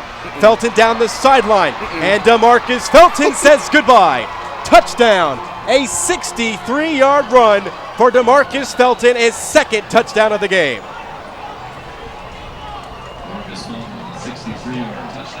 I mean, you can kind of see this play set up from the beginning. As he hits the line, he just stops and then bounces it outside. He has a big tackle out there running, but he's going down there, going to block somebody. He has a great seam, and he just uses his burst of speed to get out there, and it's just all Stewart out there on that sideline. Yeah, 63 yards on one play. Only took him 11 seconds to run 63 yards. 17 rushes, 203 yards for DeMarcus Felton, and 2 touchdowns. The extra point by Demas is good. 3:32 remaining until halftime. Dekaney, 35. Klein Oak, 7. This is not my home. There, I said it. They don't have pictures of my kids. They don't have my yoga mat. And still, I feel at home. Could it be the flat screen TV?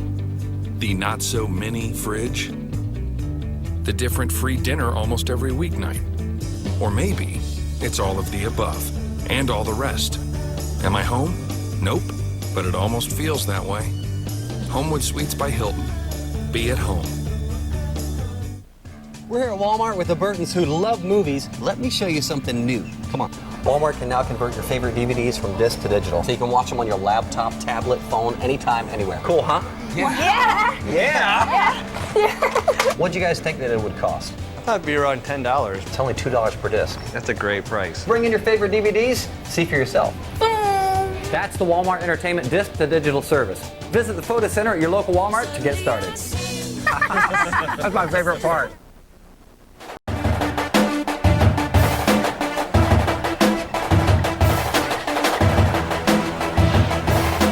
How many carries? 35-7. It is all Dekaney. Didn't start out that way, though. You said DeMarcus Felton has 203 yards and how many carries? 17. 17 carries. It's 2 not touchdowns. Even into the second half yet, guys. Unless they just had more people running the football and I've just marked them all for Felton, I think I'm pretty accurate. Kickoff returned out to the 36-yard line. With 3:26 to go, you wonder if Klein Oak has the fortitude right now to go down the field and get a touchdown. They've been having their opportunities, but they keep coughing the ball up. You know, it's terrible that Felton could keep this pace up for the rest of this year and next year and still not be the leading rusher at his high school in history. Right. Didn't get the benefit of playing his sophomore year. Yeah. Right, exactly. But the benefit of watching Trey Williams as a sophomore, though. And I'm sure he learned a lot. Drive summary comes up right after this play as Michael Trotter is in as the quarterback. And he hands it off to Zach Wallace. Wallace into the secondary. Wallace following, blocks to the 25, and then finally tackled downfield by Javonte Jackson at the Wildcat 21-yard line. Wallace is not a little guy. Got to do a better job defending the middle of the field. Dekaney Good block. is giving something up in the middle to the Klein Oak Panthers, and they've been able to take advantage. 45-yard run for Zach Wallace. Hurry up offense. Trotter remains the quarterback. Back on the ground to Wallace. Wallace off guard right, taken down at the 15 for 6 more yards. This offensive line has done a great job of gashing Dekaney these last couple of series. Inside the final 3 minutes. Hurry up offense again employed here by the Panthers. 3 receiver set. Once again it is Wallace, and this time he is tackled at the 11.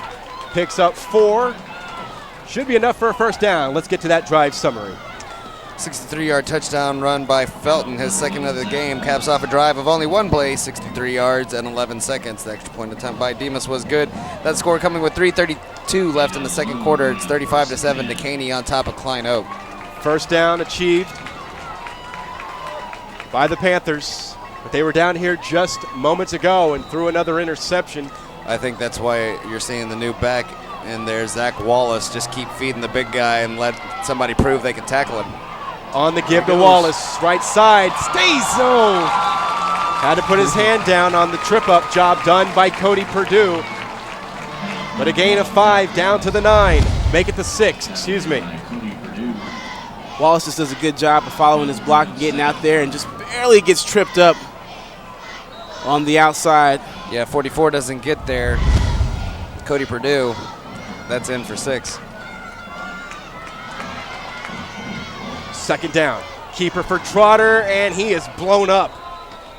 He'll lean forward back to the original line of scrimmage, but it's 3rd and 5. Dekaney did a good job of just getting in the backfield on that play. Whether he was going to hand it off or keep it, there was no way that anybody was going to get any type of Raising Cane's halftime show comes your way next. We'll recap the first half, look across the district at other scores from 13-5A, and you'll get a chance to take a good look at the Dekaney and Klein Oak marching bands. It's all coming your way on the Raising Cane's halftime show. 3rd down and 5. Shotgun with split backs, hand off to Jalon Brown, and Brown scores. Touchdown Panthers. His 3rd rushing touchdown of 2012, and Klein Oak are back in the end zone for the first time since their first offensive possession.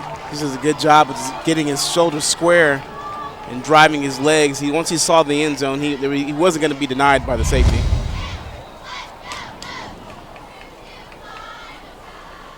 Ripley for the point after. And it is good. 1:22 remaining until halftime. It is a 35-14 advantage for the Dekaney Wildcats.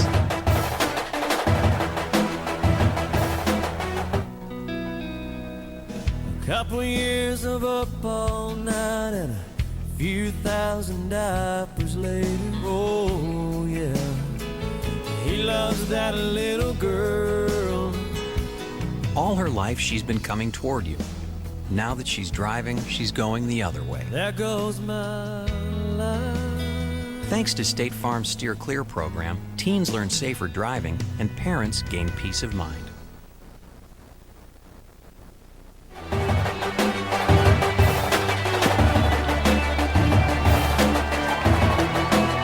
There is no quit in the Klein Oak Panthers, and of course, head coach David Smith will make sure of that. It looked pretty bleak at 35-7. It looks better at 35-14. But is there enough time left here in the first half for Dekaney?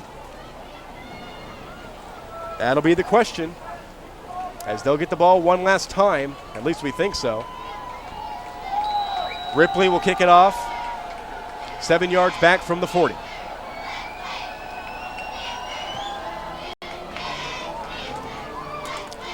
This will be taken by one of the up men, Travarius Brown. Left sideline, and he steps out of bounds. Great field position at the 41-yard line, only 59 yards to go. And 1 minute, 17 seconds to do it. Here is your drive summary for the Klein Oak Panthers. 6-yard touchdown run by Brown caps off a drive of 6 plays, 64 yards, 2 minutes and 10 seconds off the clock. The extra point attempt by Ripley was good. That score coming with 1:22 left in the second quarter. It's 35-14. Dekaney on top of Klein Oak. District 13-5A standings. Westfield and Kingwood victorious last night. They're 2-0. Atascocita and these Wildcats 1-0. Klein Collins got a win back on Thursday. They're 1-1. These Panthers, along with the Golden Eagles of Klein Forest, 0-1. The Klein Bearcats and the Spring Lions are both 0-2. And this is when Brent says. Exactly. 10 years of doing this. Never seen this happen before, and now it's twice in the same season. A guy injured on the sideline, but. As they take care of him, let's sort of recap with our game summary. 2-yard touchdown run by DeMarcus Felton, 7-0 Dekaney. That was equaled by a 3-yard run by Michael Trotter. It was 7-7. And then turnovers started to plague the Klein Oak Panthers, and Dekaney the beneficiary of it, but that was after a 3-yard run by Nat Osi. Then the cashing in off the turnovers began. 9-yard touchdown run by Jacoby Pierre, a 79-yard interception return for a touchdown by Garcia. Second touchdown of the game for Felton came on a 63-yard touchdown run, and then finally Panthers get back on the board on a 6-yard run by Jalon Brown. Yeah, the only turnover they didn't chime in on and get some points was the fumble, but that drive took 4 more minutes off the clock, and they went from their own 15 down to the 39 before punting the ball away. Shotgun for Hines. Hines throws it deep into coverage, and Ricardo Bennett makes the catch at the 17-yard line. 42 yards on the pass play. Into coverage, and he makes that catch. Just an outstanding job. And a gutsy throw. I mean, really, when you look, he's looking down the field. He's looking at his receiver the entire time, and he just rips it down the field. He sees the coverage, and he just has confidence in his guy that he's going to go get it. Hines finds Bennett again, and he scores. Touchdown in 2 plays. Ricardo Bennett with his first touchdown of the season. Good for 18 yards. 18-yard touchdown pass. Right now, it just seems like they're just spreading the wealth around over there on the Dekaney sideline. Who wants a little piece of this? Okay. Let's go ahead and get Ricardo Bennett going. He did a great job of getting open on that play. DeJuan Hines throws his 4th touchdown pass here in 2012. Demas on for the extra point. And DeJuan Hines just has so much confidence standing back there. I mean, he's just not deterred by the rush or being fleshed out the pocket or anything like that. Stand by. 63 seconds left. 42-14 Wildcats. We welcome you to North Shore Marine. We support a large parts and accessories for Johnson, Evinrude, Yamaha, and Suzuki. And we also have parts for your boat, not only just the motor. So you can come in and get pretty much everything you need and be on your way. So you name it, we got it.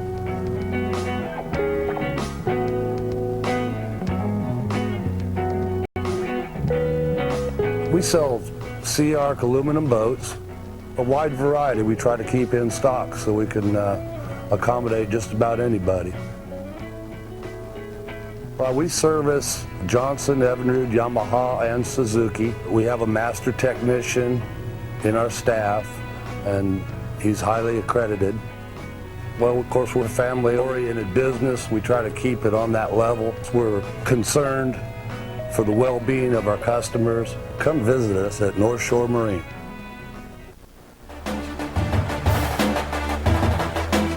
It didn't take very long for the Dekaney Wildcats to get right back into the end zone after giving up the touchdown to Klein Oak. Here's another Wildcat drive summary. 18-yard touchdown pass from Hines to Bennett capped off a drive of only 2 plays at 59 yards and only 14 seconds off the clock. That score coming with 1 minute, 3 seconds left in the second quarter. It's 42-14, Dekaney on top of Klein Oak. 2 plays. Hines to Bennett. Hines to Bennett. And here's the kick by Demas. Across the 30, and Brown to the 38-yard line. 59 seconds to go. We'll see if we'll see the approach here by offensive coordinator Jeff Poth and the offense of the Klein Oak Panthers, with Michael Trotter leading the way out as the quarterback. Jalon Brown, Lorenzo Stewart will both be in the lineup. Stewart will line up the inside receiver at the top of your screen. And a 3-receiver package. Check it now, 4 with 1 at the bottom of your screen. Trotter waggles to his left on first down. Flag is thrown. Trotter in trouble, starts to improvise. And Trotter will get a first down, but will have to check the penalty marker. Yeah, 2 flags down, probably saw the same infraction. Hey, guys, do we have a number on total yards by Dekaney here in this first half? We'll find that out at halftime when we get a chance to add them all up. Man, this has been just absolutely amazing and shocking to me that they've been able to do this. I know Klein Oak has not looked good, but It's tough to come out and do that in 13-5A, and they're impressing a lot of people today. All right, I just added them up, Jay. Actually, it was quite easy. 270 yards rushing, 93 yards for Hines, 363 yards of total offense in the first half. Say it again? 363. Wow. Penalty called on Dekaney. And a first down for Michael Trotter.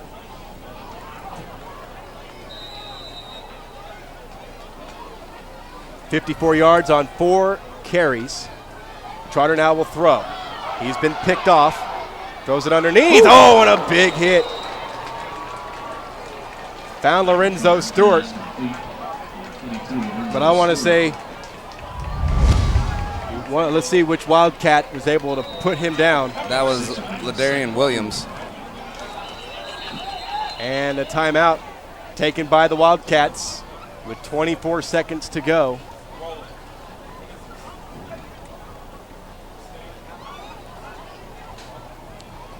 So 24 seconds to go. Timeout by Dekaney. That is their final timeout.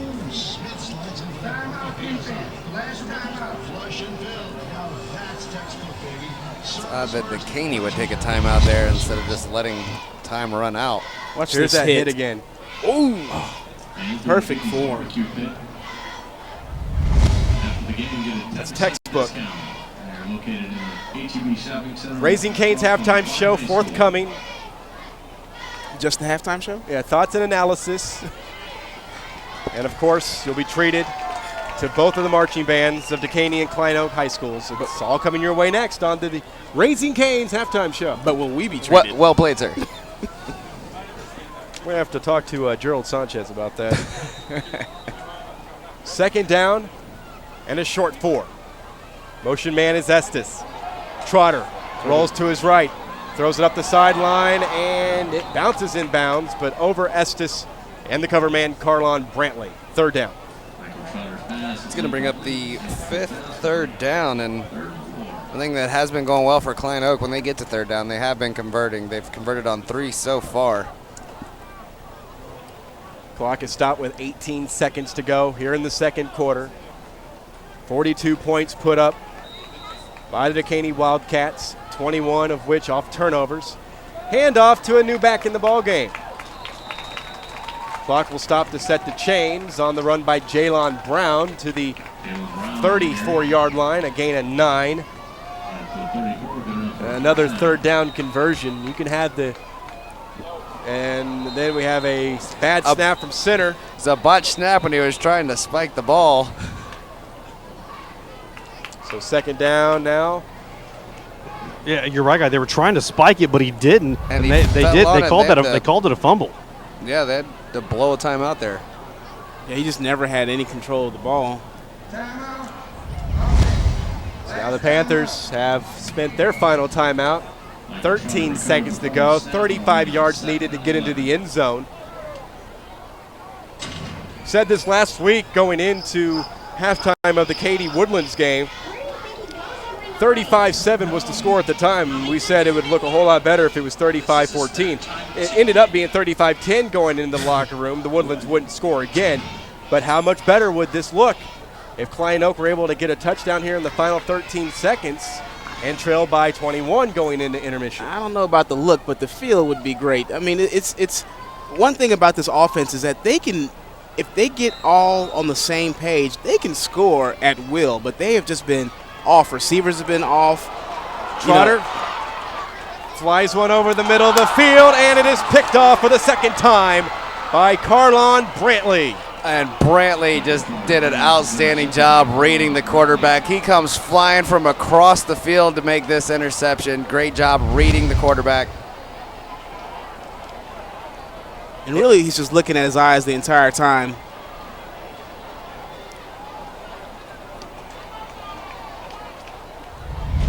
What you call playing center field. Just 3 seconds left on the clock. Probably just going to see Dekaney come out here and take a knee. Be happy with their lead going into the locker room. I would think so too, and I say this in jest because I know it's not going to happen, but I wonder if Klein Oak will pull a Tampa Bay Buccaneers. No. But there's really nothing they could do about it anyway. Yeah. But, that's not the type of teams you see at this level of football. This is just a amazing score right now. I didn't realize and didn't even fathom that it was going to look like this going into halftime. Considering last year when these two met up, the Panthers handed the Wildcats their first loss on a 38-6 win with Trey Williams. Yeah. Dwan Hines takes a knee, and that's the end of the first half. The score here from Klein Memorial Stadium after 24 minutes. The Dekaney Wildcats comfortably ahead of the Klein Oak Panthers, 42-14. Stay tuned on the other side of this break. It's the Raising Cane's halftime show, but we'll be checking in first with Jay Darneal as he will chat with the head coach of the Dekaney Wildcats, Willie Amendola, and he's headed that way right now. If he can get his mic on. Coach him through it. I had to make sure I took the right angle, guys. Very good. All right. Waiting for Willie Amendola to make the turn and find Jay Darneal on the field. Boom. And let's check in with Jay. Yep, now joined by Coach Amendola. Coach, here we'll try to walk as we go here to get you over there quickly. Last year, everything went their way. This year, everything's not really going your way. You're making it go your way. Well, turnovers have been the story of the first half. I don't know if we've stopped them yet. We've gotten the ball. Kids have done a good job getting to the loose balls and on the balls, and they're rallying to the ball. But right now, we've got to worry about the point of attack on defense. Offensively, we're hitting it on cylinders right now. Well, Coach, offensively, 350 yards nearly. That's amazing. I didn't know that. Yeah, we need 350 more, though. Coach, good luck. Thank you. Guys, back up to you. All right, Jay. All right, when we return, Raising Cane's halftime show, and then a performance by the Dekaney High School Marching Band. So stay tuned. It's all Dekaney after 24 minutes.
Open a Texans checking account with First Community Credit Union, and you could win a trip to the big game in New Orleans. Just visit TexansChecking.com and open your account. Signing up is easy and free.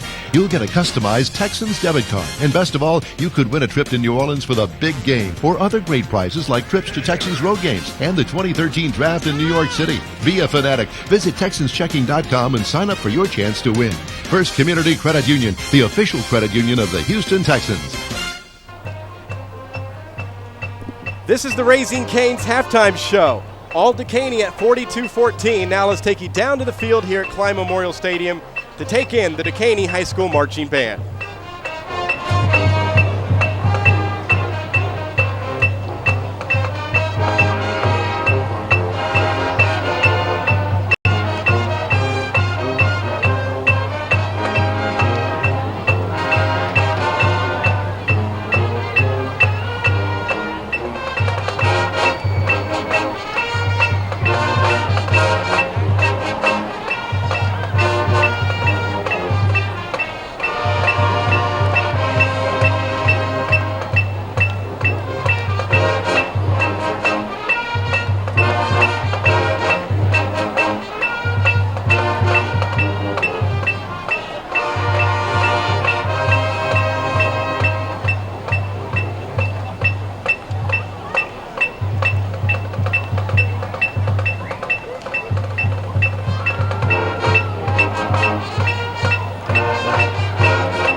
Good job, Diamonds. Congratulations.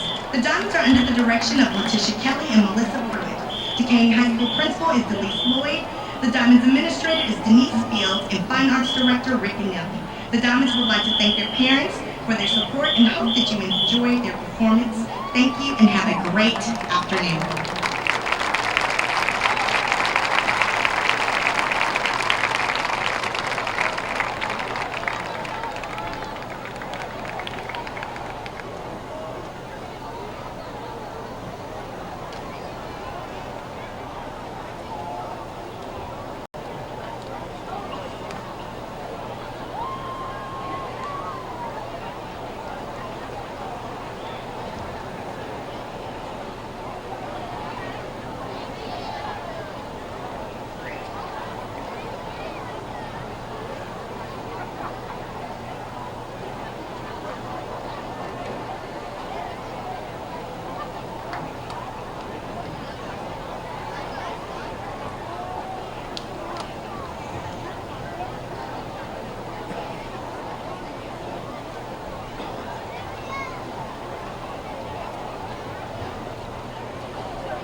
Good evening, ladies and gentlemen. The Spring Independent School District proudly presents the Marching Wildcat Band from Dekaney High School. The band is under the field direction of drum major Javier Guillen. For your entertainment this evening, the band presents excerpts from its 2012 competitive show, A Love Story, featuring music from Prokofiev and Tchaikovsky, Romeo and Juliet.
We would like to extend our sincerest thanks to our parents for all their help and appreciation.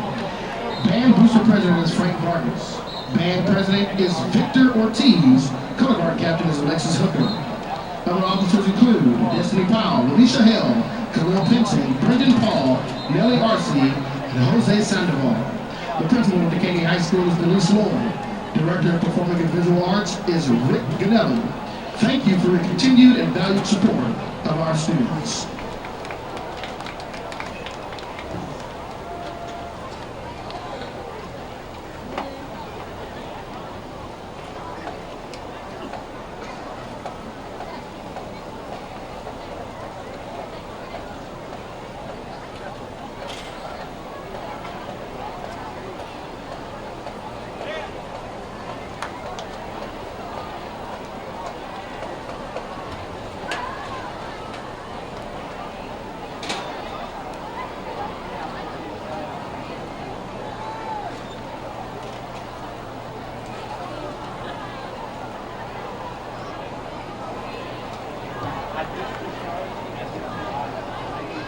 And now to continue your halftime entertainment under the direction of Shelby Jackson and Tina McDowell, the MA Dance National Champions, the Klein Oak Strutters.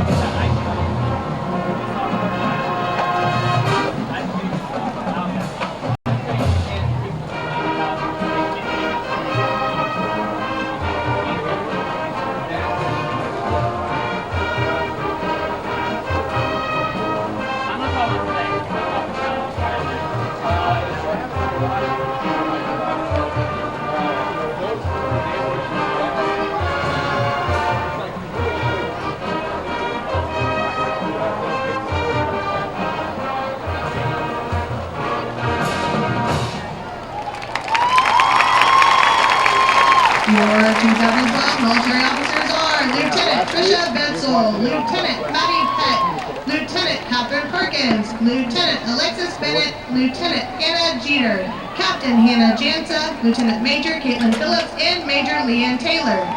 Your 2012 social officers are Spirit Leaders Miranda Whitlock, Kinsey Spike, and Jacqueline Uskadegi, Wardrobe Coordinator Ashlyn McDermott, Recording Secretary Kinsey Cornell, Social Coordinator Savannah Biggert, Chaplain Brianna Greco, Historian Ashley Jackson, New Member Advisor Jordan Jackson, Corresponding Secretary Christina Berlin, Vice President Caroline Corrigan, and President Kelsey Rosemeyer. The Strutters would like to recognize Spirit Girl of the Week Lauren Adams, Strutter of the Week Devin Downing, and Officer of the Week Kelsey Rosemeyer. Tonight, the Strutters will be performing a fun-filled jazz routine to Come On Feel the Noise.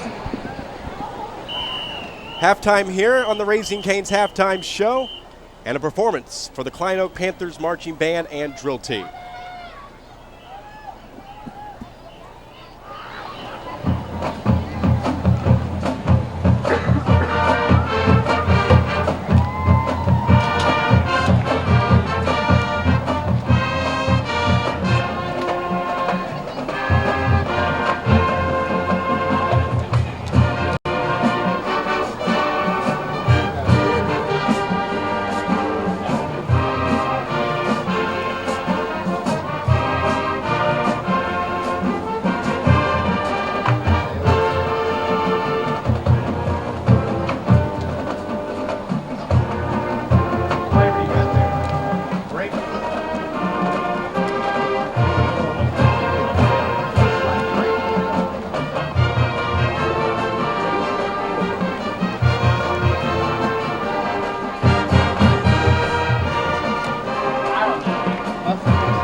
Strutter mascots are Avery Jackson and Mackenzie Young, and the Strutter Bub is Wesley Young. Now, Panther fans, show your your spirit and put your hands together for the amazing and talented Klein Oak Panther Marching Band.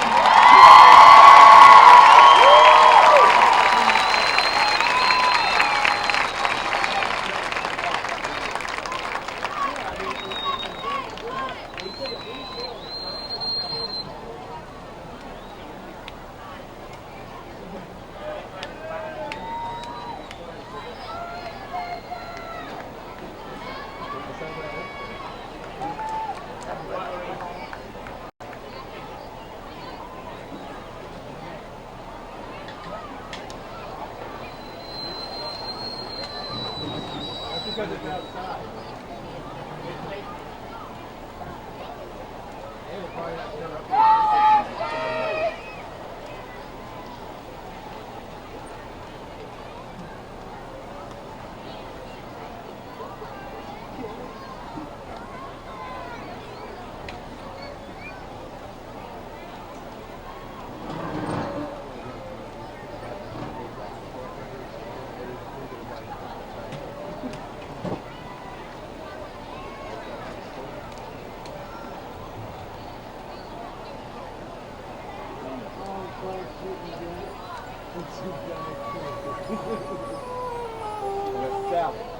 White ranch. Don't be sticky on that cheese. Marcel, that's the cheese, white ranch, fried chicken, Diet Coke. And Skittles.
the Tradition at Northgate, the opportunities are endless. New ideas to explore, lifelong friendships to form. So much to accomplish, and you can do it all just steps from the Texas A&M campus. Walk to campus in just minutes. Think of all you could be doing because you're not commuting. Location is everything. Live green by walking to class or enjoying some of your free time in the heart of College Station's Uptown District, Northgate. Privacy is a way of life at the Tradition. Have your own bedroom in your fully furnished suite. Choose a 1 or 2 bedroom suite with extra thick walls between suites to keep things quiet when you need it. Don't worry about finding a roommate. The Tradition has roommate matching. Have your own space for studying, spending time with friends, or just relaxing after a long day in class. The Tradition is your home away from home. You'll find all the opportunities you need to make the most of your college experience. Whether you go to Texas A&M or Blinn, you will never get lost in the crowd. Live just like you would on campus, just do it steps away. Have the experience you want at the Tradition. The Edge Cafe, full-service dining hall. Fuel for your day full of choices and variety. Heated lap and volleyball pool. Fitness center with a view of campus. Academic Success Center. Academic success is the primary goal. Study rooms. It's the advantage of privacy. Surround sound movie theater. Watch what you want on the big screen. Attached covered parking. Park on your floor. Walk to your door. 24-hour reception and night courtesy officer. Free high-speed internet. You'll have more at the Tradition than any other housing option near campus. Your education is important, and where you live makes the difference in your college experience. Live more, commute less. The Tradition at Northgate.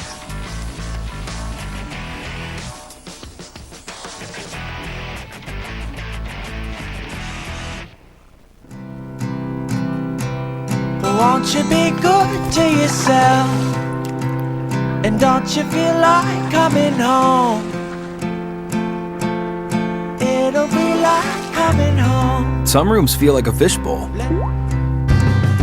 But in our roomy suites, you can spread out and live a little. With breakfast, dinner, and drinks included, you'll feel right at home.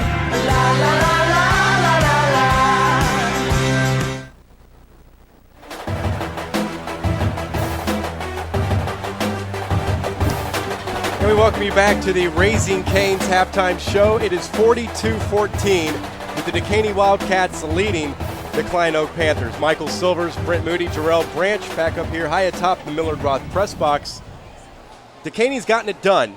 There's no doubt about that, but it's not just one person. Felton has 2 touchdowns, but there's contributions everywhere. Yeah, they're really doing a good job moving the ball around, having different guys contribute, but really Klein Oak has really let them dominate this game. Klein Oak's moved the ball on the ground well, but they're just trying to force to go to the air, and they're forcing passes through the air with those interceptions in the first half. They've just been telegraphed to the defense. And the Klein Oak Panthers, just like Brent said, are helping the Dekaney Wildcats out. But for Dekaney, they're cashing in. They're making them pay. Yeah, Dekaney's just playing with a lot of confidence. And I mean, what do you do when you lose one of the best players in the state last year? What do? You keep scoring points. You have confidence. They understand that they're state champions, but the only way to get back there is that they're going to have to do it together, and everybody's going to have to step up. And that's what we've seen today. Well, and I think if Klein Oak can go back to staying on the ground and attacking the center of the defensive line from Dekaney, that's where they've been successful. They've been able to move the ball in huge chunks of carries, and if they can continue to do that and quit trying to go to the air, I think they can get right back in this game. And another thing, Klein Oak cannot afford to turn the ball over anymore. 5 turnovers in the first half. When we return, we will have the second half of this District 13-5A matchup between the Dekaney Wildcats and the Klein Oak Panthers. That'll do it for the Raising Cane's halftime show.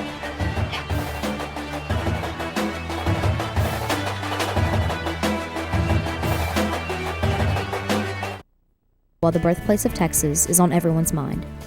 Voted best affordable suburb by the Bloomberg Business Week, Deer Park is home to many businesses and continues to grow in population and industry. With its close proximity to the Houston Ship Channel, Deer Park is home to many industrial leaders like Dow and Shell. Voted in the top 10 most affordable places to live by CNN Money, Deer Park lures many new residents year-round. These residents enjoy the comforts of many retail outlets, recreational locations, and historic sites like the Battleship Texas and San Jacinto Monument. And with a recognized school district that boasts award-winning athletic, culinary, and journalism programs, Deer Park continues to gain the attention of people nationwide. Come see what everyone's talking about and make your next visit to Texas a rebirthing experience in the birthplace of Texas. Don't worry, boots and jeans are optional. Work, stay, play, explore.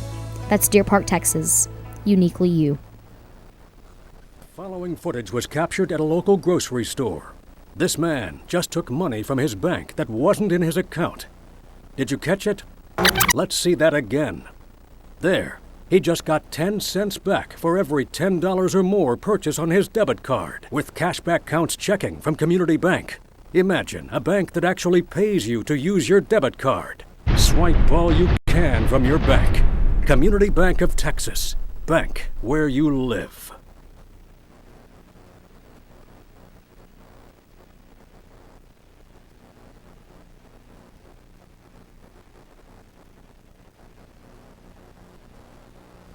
You a fanatic? Open a Texans checking account with First Community Credit Union and you could win a trip to the big game in New Orleans. Just visit TexansChecking.com and open your account. Signing up is easy and free. You'll get a customized Texans debit card. And best of all, you could win a trip to New Orleans for the big game or other great prizes like trips to Texans road games and the 2013 draft in New York City. Be a fanatic. Visit TexansChecking.com and sign up for your chance to win. First Community Credit Union, the official credit union of the Houston Texans.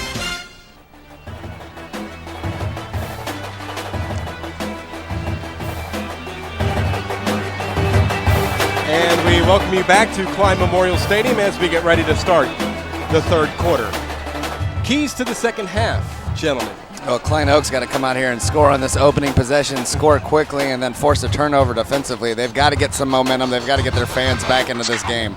And, with Dekaney, keep doing what you're doing. Continue to play solid, continue to play together, and execute. Let's run down the first half statistics for the Dekaney Wildcats. 260 yards on the ground, 203 of those to DeMarcus Felton. He also has 2 touchdowns. 93 yards passing for DeJuan Hines. 353 yards of total offense in the first 24 minutes for Willie Amendola's team. They picked up 15 first downs. They were 4 of 7 on third downs.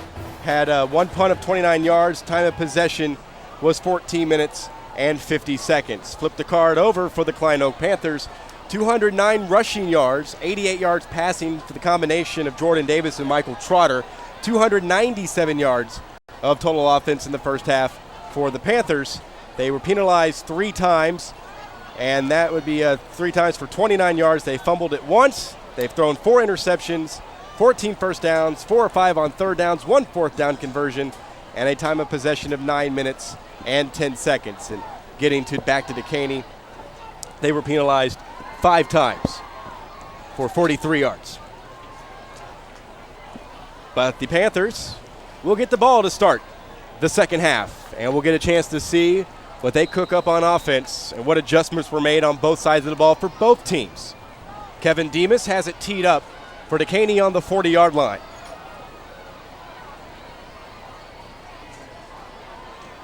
Third quarter is underway.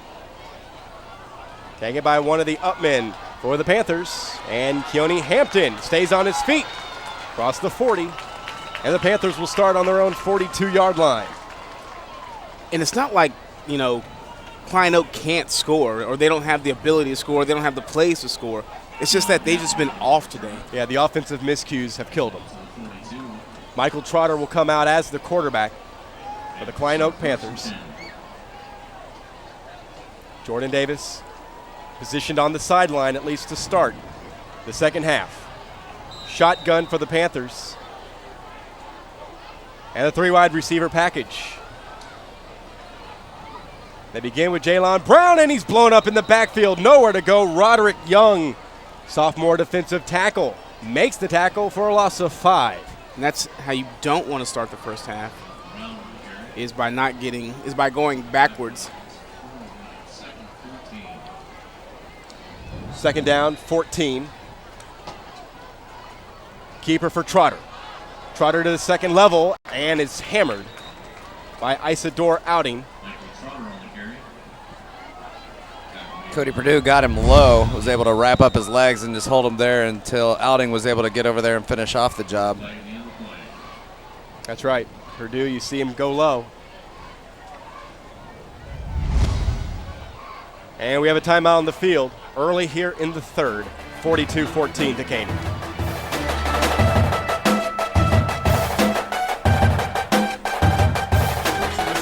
What's in the sauce? What's in the sauce? Sorry, man, I can't tell you that. It's our secret. Could be a lot of things. The lemonade? Nope. Gold dust, mayonnaise and ketchup and ranch. Shaquille O'Neal sweat.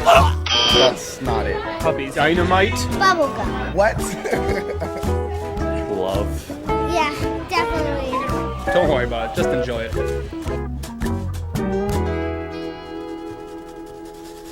We're here at Walmart with the Burtons who love movies. Let me show you something new. Come on. Walmart can now convert your favorite DVDs from disc to digital, so you can watch them on your laptop, tablet, phone, anytime, anywhere. Cool, huh? Yeah. What'd you guys think that it would cost? I thought it'd be around $10. It's only $2 per disc. That's a great price. Bring in your favorite DVDs, see for yourself. That's the Walmart Entertainment disc to digital service. Visit the photo center at your local Walmart to get started. That's my favorite part. Third down here for the Klein Oak Panthers, ball resting on their own 45-yard line. They were 4 for 5 on third down conversions back in the first half. Faced with an early one here, 3rd down and 7. They'll scrimmage from their own 45. Flag on the play, the pass is batted and intercepted. Wow. This time a defensive lineman gets in on the fun, Desmond Walker with the pick, but we'll check the marker. Yeah, that pass deflected by a linebacker, and as you said, the defensive lineman, Johnny on the spot, just happened to fall right into his lap. And the penalty will be called on Klein Oak, so the interception will stand. The preliminary signs is that they started early. That is a procedure call for an illegal formation. That is the 5th interception thrown by Klein Oak quarterbacks tonight. It just seems like nothing's falling their way right now. And I want to say that's the 3rd thrown by Trotter. That one. Felton. Into the open field, inside the 30, down to the 26-yard line for a 19-yard scamper on the first play. Offensively for Dekaney here in the 3rd. Dekaney's just making it look so easy right now. Yeah, it looked like Felton was going to get wrapped up for maybe a 2 or 3 yard gain, and he just sees a little bit of daylight, and you see him turn it on and just run right past the defense. 1st and 10 for the Wildcats on the Panther 26, looking to cash in on another turnover. Again, the fly sweep, and this time, nothing doing for Felton as he is pulled down by Josh Maben. Maben has offers on the table from Oklahoma and Oklahoma State to play at the next level. A loss of 5 after that tackle. Yeah, Maben did a great job of just reading that entire play, seeing it from the beginning and avoiding being blocked.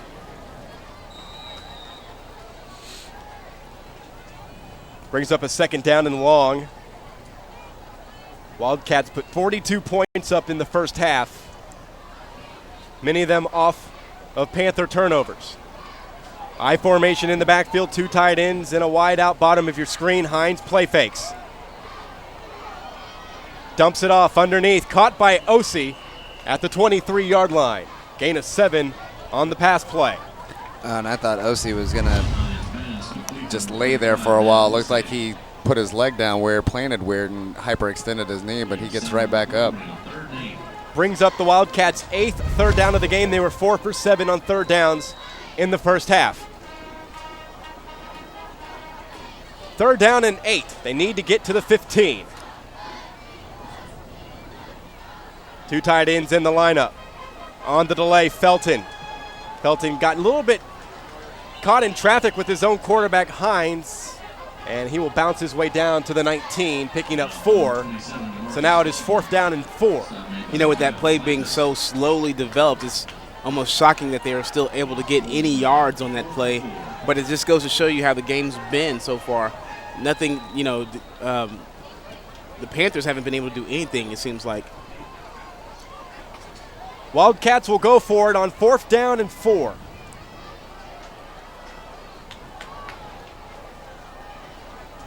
Two tight ends, one receiver, and an I formation. On the handoff, Felton breaks a tackle in the backfield, turns the corner, there's a flag down. Felton is down inside the 10.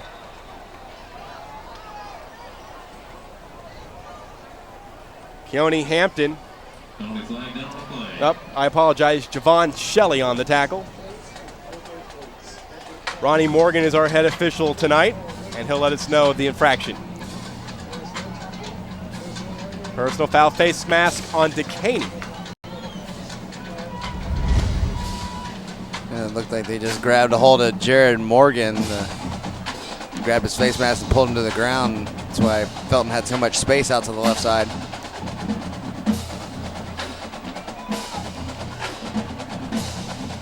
Panthers catch a break. 15-yard penalty on the Wildcats, their 6th penalty of the game. Drops them back to the Panther 34. So it is 4th down and 19. But they have converted on big 3rd downs. And now, actually, this is 4th down, I should say. So they're going to go for it here on 4th with 4 receivers in the lineup. They have been able to cash in on big plays. Convert third and longs. Now how about a 4th and long?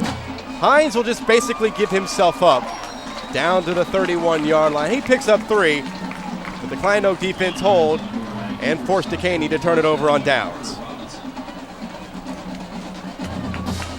You know, as a team and being down so many points, you try to motivate your kids to say, okay, we've done some positive things, but we've done more negative things, but they've been our fault. It has nothing to do with Dekaney. Dekaney's a great team.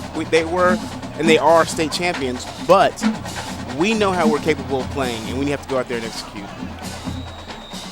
But it's difficult every time you look up at the scoreboard. Zach Wallace checks in as the running back off the right shoulder of quarterback Michael Trotter. Handoff. Wallace powers his way to the 36-yard line for a 5-yard run. Tackled by Roderick Young.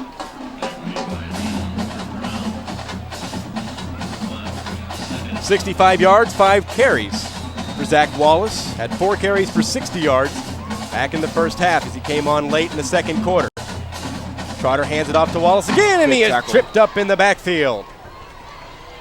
Tackle coming from Deion Booker Brown from his middle linebacker spot, a loss of a yard. Deion Booker Brown did a great job of just blitzing on that play and reading exactly where the back was going.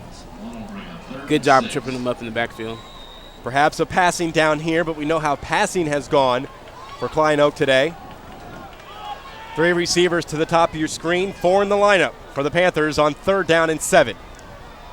Trotter throws, and it is batted away. Well defensed by Ladarian Williams. Pass was intended for Reese Tomberlin. Yeah, and a great break on the ball by Williams. Got there just as the ball did to slap it away from the receiver. Pass a little high. I think if you hit him in the numbers, the receiver has a little better chance of making that reception.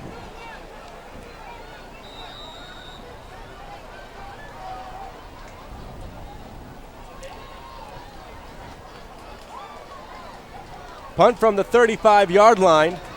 Taken back the other way. Ladarius Williams tackled at the 43-yard line. 30-yard punt.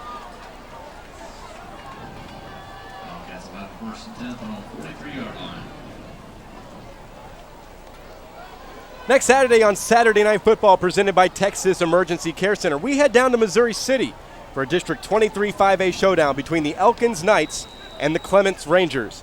Coverage from Hall Stadium will begin at 5:45 right here on FoxSportsSouthwest.com and also on FoxSportsHouston.com.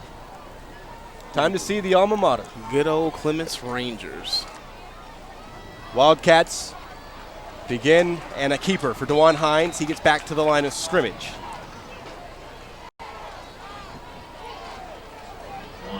Wow, they gave him a pretty generous spot. They're going to give him a gain of a yard. I didn't even think he got back to the line. They're going to give him up to the 44. I've never been to Hall Stadium. Been to Mercer quite a few times. Driven by it. I've been to Hull for playoff game. Real close for you, Brent. Clements playoff game. Actually, it was Clements and Woolridge. Last game of the year, I believe. Bonner split out to the bottom of your screen on 2nd down and 9 and flags. And, with Dekaney, it's just they have a lot of penalties. This is the 7th penalty of the day. And, for them to get back to state, they can't afford to play a good team and have this many penalties.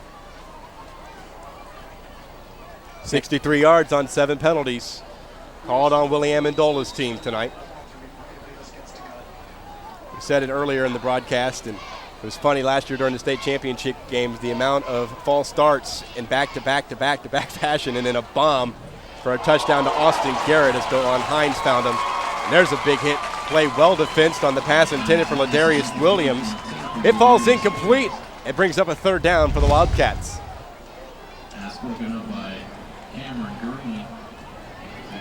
Nice hit, shoulder put in by Cameron Green. And also when the score gets a little bit lopsided like this, you can tend to become lackadaisical because you're like, okay, what else can we do? We're up by 28. Right. That's when you get yourself in trouble, though. That is a fact. 18 minutes, 32 seconds remaining here at Klein Memorial Stadium on this Saturday night. Booker in motion, bottom of your screen. Pitch left to DeMarcus Felton. Felton breaks a tackle in the backfield. Turns the corner over the 45. Out of bounds at the 48 for a 10-yard run. Forced out of bounds. Talvin Morton, Josh Maben angling him out, along with Robert Trantham in on the pursuit. That's 4th down, though, for Dekaney. On the 10-yard run, it's not enough. Yeah, it wasn't enough, but Felton just showing you once again does such a great job of bouncing off or deflecting the first contact and just keeps his feet moving towards the other end zone. Estes back deep, stands at his own 20-yard line, then starts to walk backwards. Hines to execute the punt. And he actually throws it to Booker. Booker will be stopped short of the 1st down. It was a good play call to fake the punt. Booker made the reception, but he ends up a yard short of the 1st down.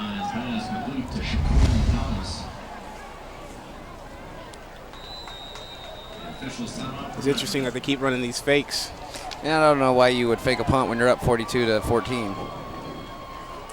So just a 3-yard pass play. They're actually going to measure. Well, probably at the request of Willie Amendola. Yeah, with that spot, it's close, but I don't think he got to where they're giving him the ball, and it's going to be short. Dekaney, good idea, just not executed all the way well. Bonner was stopped a yard short, and Klein Oak will be the beneficiary of some great field position. See if they can turn it into points. They trail 42-14 with 6:19 to play in the 3rd quarter. Khalil Frazier will split out to the short side of the field on the top of your screen with a trips package on the other side. Handoff Lorenzo Stewart. Cuts it up back towards the middle of the field. Stays in it on his feet. Takes it down to the 41. 14 yards. Maybe give him just 11. I apologize. Down to the 41. But nonetheless, a 1st down for the Klein Oak Panthers. 15th of the game, first down of the 2nd half. 66 yards on 6 rushes for Lorenzo Stewart. And now it is Brown. Brown tries the middle of the field. Picks up a yard down to the 40 as he runs into the teeth of the Wildcat defense, leading the way Desmond Walker. Initial stop made by Roderick Young. And 1 on the play will bring 2nd and 9.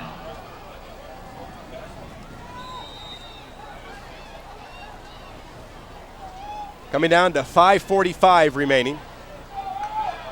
Shotgun snap to Trotter. On the zone read, takes it up the middle himself. Tackled at the 37-yard line. And he went right up the middle, took another punishing hit from Purdue. Been all over the place defensively. We called Cody Purdue's name a lot last year. Sure did.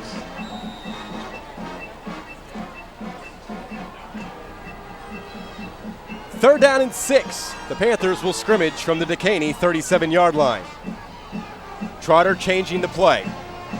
Stewart will line up off his left shoulder.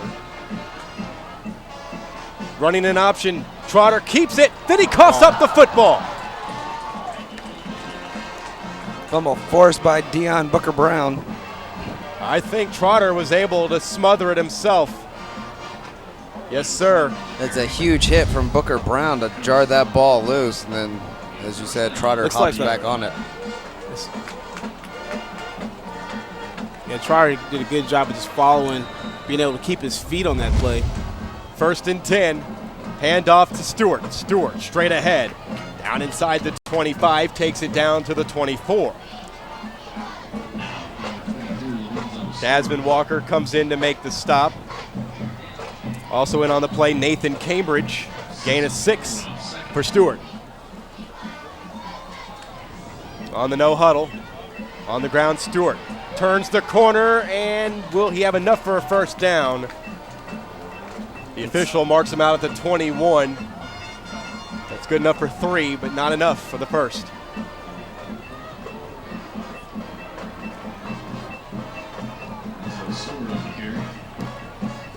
Brings up 3rd and short. 21 bring up 3rd and 2. Shotgun with split backs. And another fumble. This time Dekaney's got it. On the exchange from the quarterback to the running back. It started off with a high snap, and then as he tries to give the ball trying to give it to Estes. Right, and Estes didn't take it. And that's the difficulty in these read options like that, because either you have to give it up or you have to pull it out, and it was a little bit in between right there. They're both on a different page. 7 turnovers tonight committed by the Klein Oak Panthers. You're not going to win many football games when you turn it over 7 times. And Dekaney have done an excellent job throughout this entire contest of turning those turnovers into touchdowns. They begin with a handoff to DeMarcus Felton. Felton over the 20-yard line to the 23. Nai Fatu leading the way for the Panthers. So a gain of 4 to start things.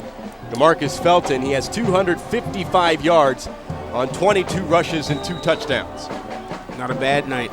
Last week, the Panther defense allowed Kingwood running back Cade Harrington to rush for 346 yards. Harrington added 3 touchdowns in the 45-44 win over the Panthers. 2nd down and 6. Handoff. Felton breaking tackles. Gets to the 30. That should be enough for another Wildcat first down. Von Shelley in on the tackle.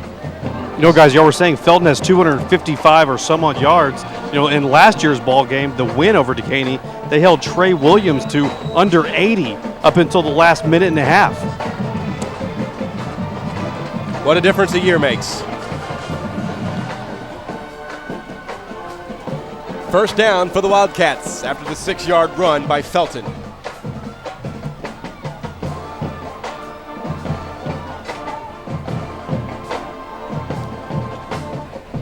Felton again, breaks a tackle. Felton with another first down, ridden down to the ground by Josh Mabin. Out to the 46-yard line, 16 yards. And he's going to get awfully close unless they take him out of the game. You take a look at this run again of going over the 300-yard mark. Well, and I'm not so sure if it's Felton has been doing such a great job of not allowing himself to be tackled, or if Klein Oak's just been that bad at tackling. Felton will be coming off the field here. Hope everything's okay with the youngster. Came into this game with 306 rushing yards. He's almost to that in one game here tonight. Yeah, I think you're spot on with that assumption there. It's just the offensive line is dominating the point of attack and pushing that front line to the second row there of linebackers, and that's why it's so easy for Felton. You're right. 1st and 10 for the Wildcats. They'll scrimmage from their own 46. Handoff to Osei. And Nat Osei, the fullback, just short of midfield, picks up 3.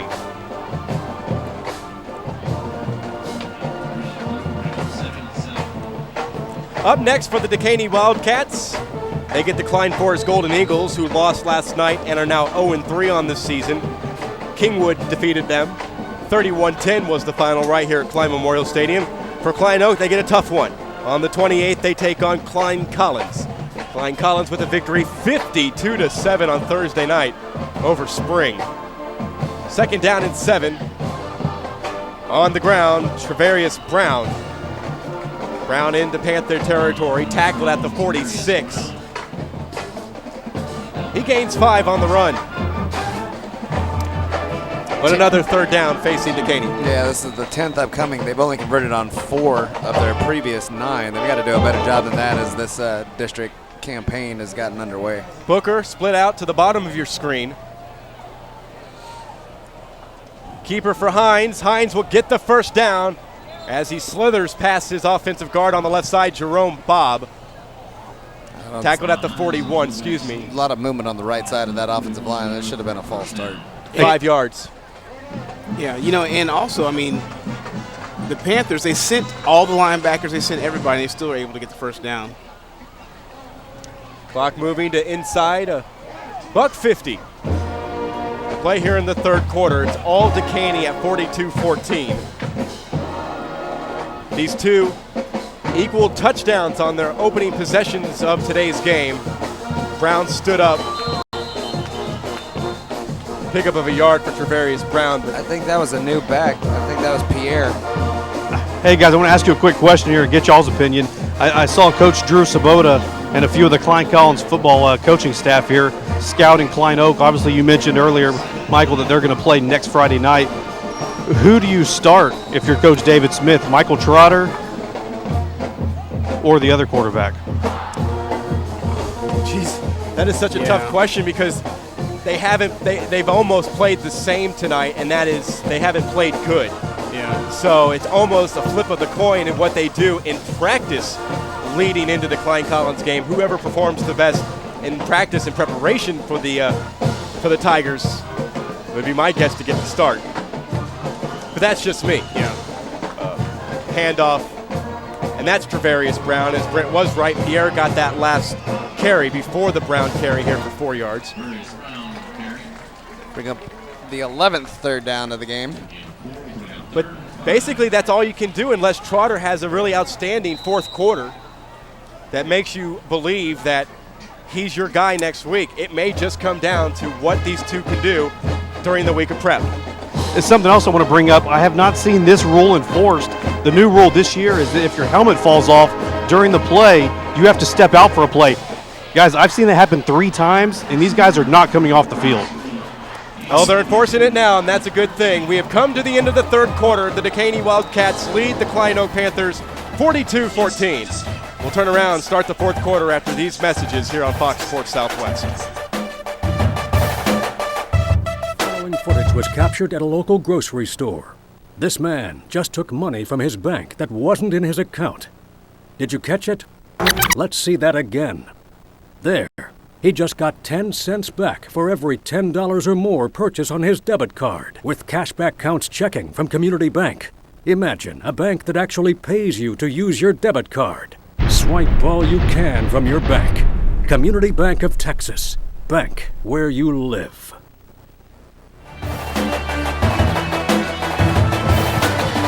Michael Silvers, Brent Moody, Terrell Branch, and Jay Darneal. Star of the fourth quarter. Dekaney with a 42-14 edge. Third down and 5 from the 36-yard line in Panther territory. A snap back to DeJuan Hines. Throws underneath, complete to the 31-yard line. Very close to first down yardage. Pass complete to Ladarius Williams, the senior. Had 2 catches last week for 27 yards against Spring. His only 2 receptions other than the 2 previous today for the youngster.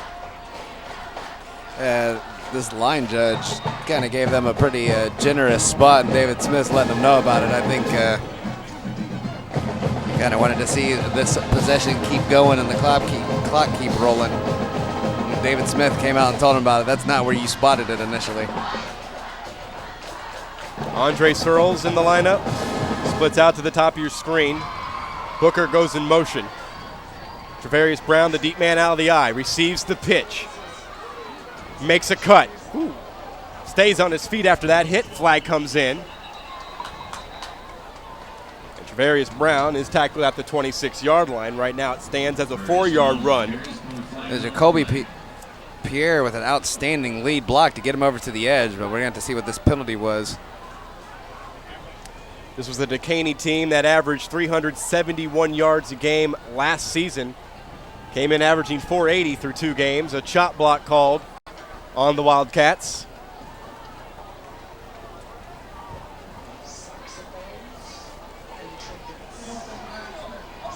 That is the 8th penalty tonight. I thought to be a chop block, you had to have somebody engaged up top and then someone goes for your knees. In high school, is it just if you go at someone's deliberately at someone's knees, they can call it? That had to have changed if that's the case.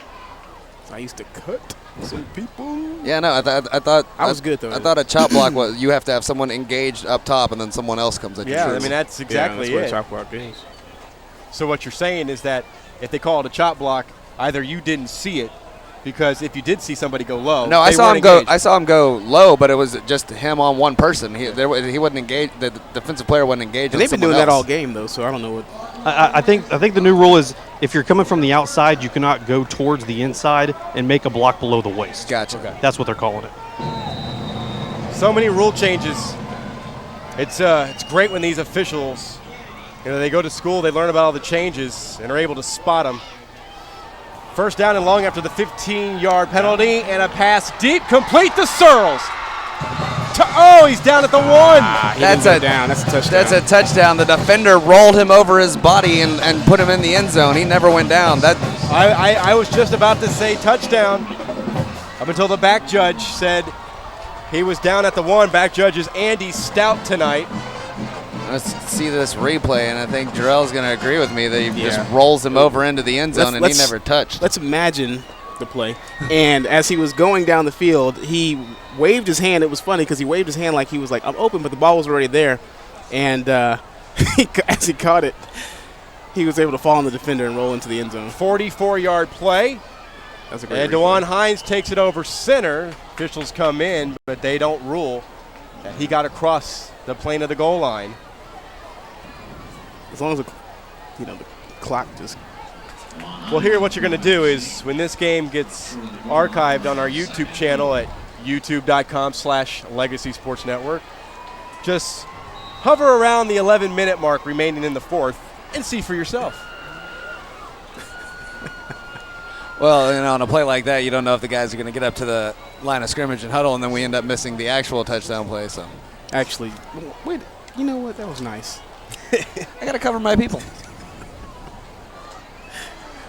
Because I would have said something totally different. And we got a timeout taken. Dekaney want to talk over this 2nd down and goal from inside the 1. So we'll step aside with 10:08 to play here at Klein Memorial Stadium. It's all Dekaney by 28. Personnel to staff your organization. It's a difficult assignment in today's job market. If this is a challenge for you, then call Metter Staffing Services. They've been assisting Houston area employers for over 43 years and locating all types of personnel, ranging from entry-level administrative candidates to CEOs, and virtually every other job category to meet your employment needs. Join the Metter Staffing conversation online on Facebook, Twitter, and LinkedIn. Call 713-941-0616 today. Metter Staffing. They know the people you need to know.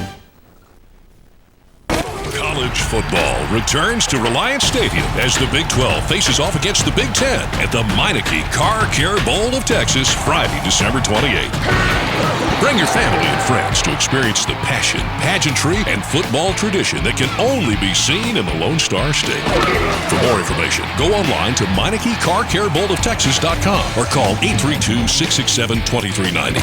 We'll see you in December for a football celebration as big as Texas.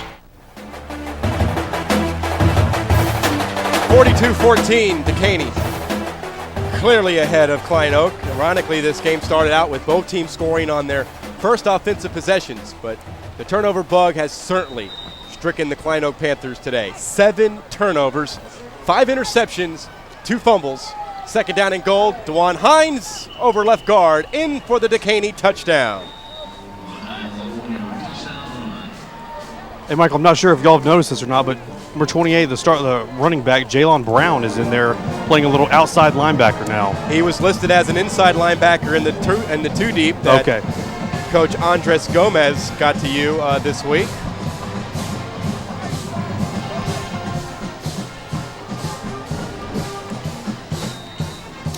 Kevin Demas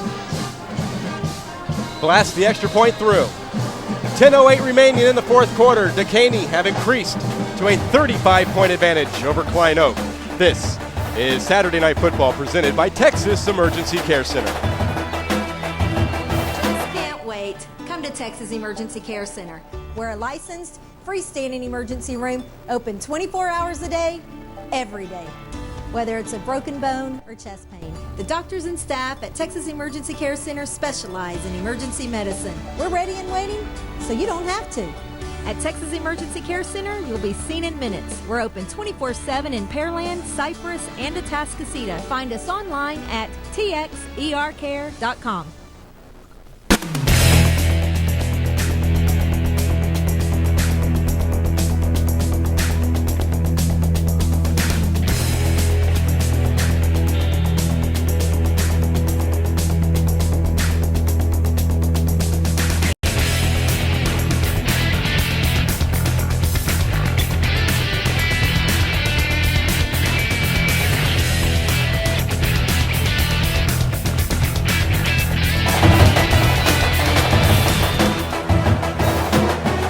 .08 remaining here in the fourth quarter.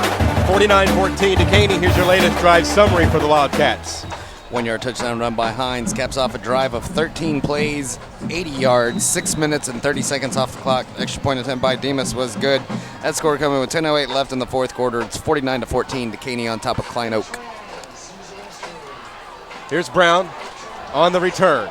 From right to left across the field, out of bounds at the 47-yard line, forced out on special teams by Jofon Pham.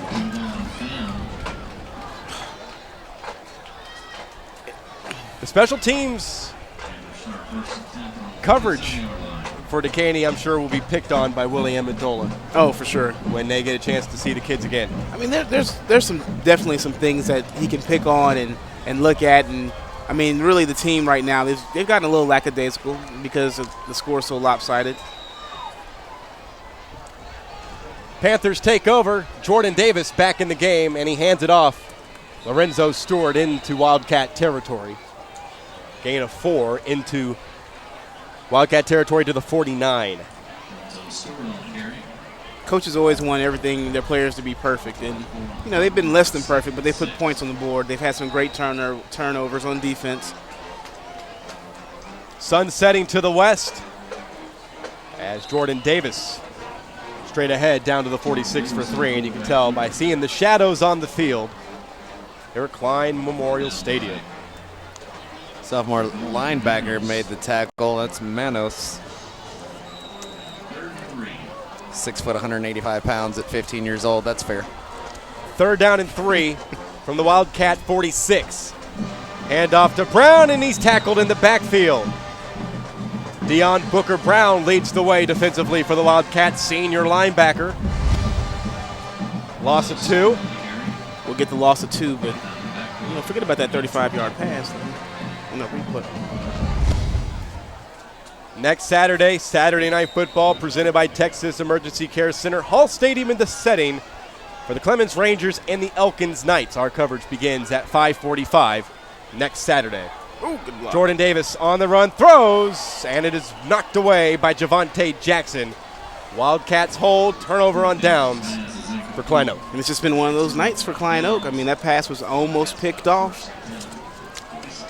Next week's game, a rivalry game. In some respects, Elkins, when they opened, drew a lot from Clements. Yeah. We were still in middle school at that time, so when Lake Olympia Middle School opened, they drew a lot from First Colony Middle School. They killed us. We went from winning district in 7th grade to not winning almost any games in 8th grade. And a lot of it was Elkins took from Clements' baseball team. Right. Clements was dominant in the district for years, and then Elkins opens and just took all the baseball talent. And took home a state championship in 1995.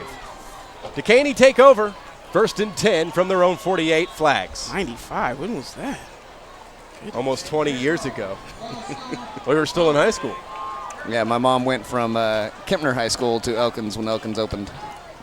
Yeah, they took, actually, our Clemens had a pretty decent football team, and then Elkins opened, and then there that went for a long time.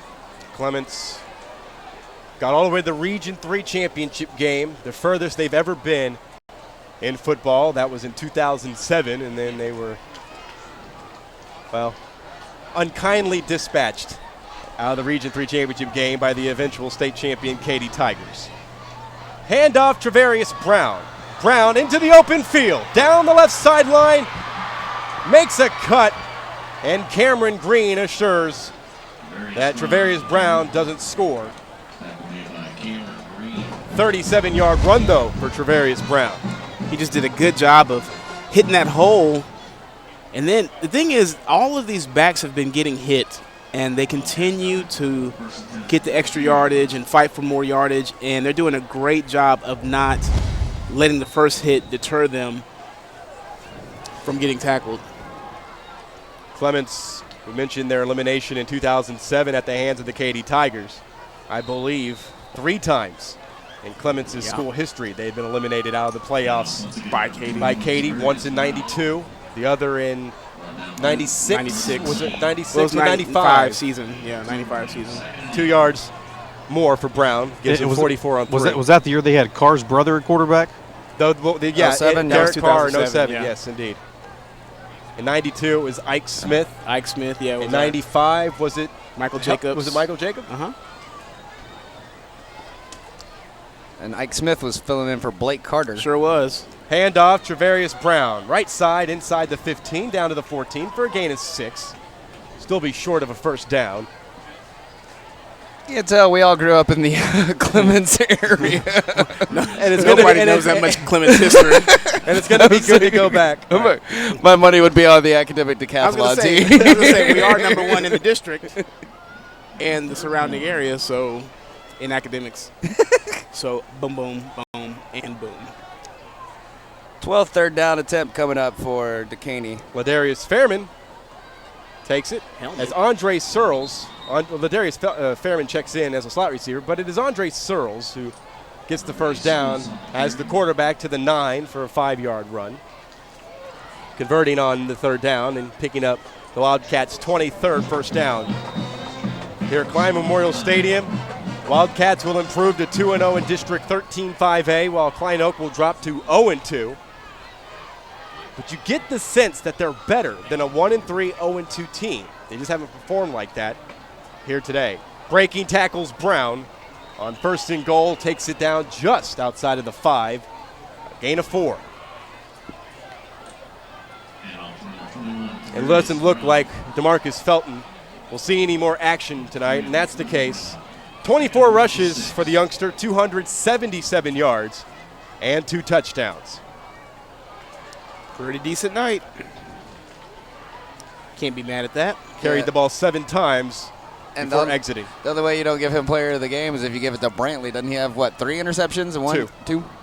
On the play fake, Searles throws to the end zone, caught. Oh man. Dropped as he fell down to the carpet by Dezon Jordan.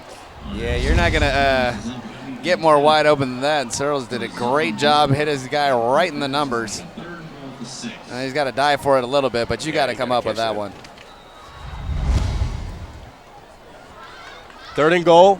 Wildcats have converted their last 3 third downs. 6:17 remaining. 49-14 Dekaney. And they're faced with 3rd and goal from the Panther 6. Searles on the play fake, rolls, tucks and runs, and scores. Andre Searles scores his 3rd touchdown rushing of the season.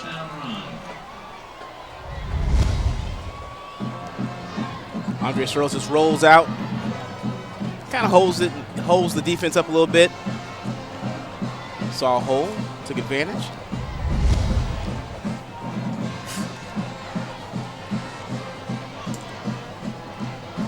Kevin Demas on for the point after.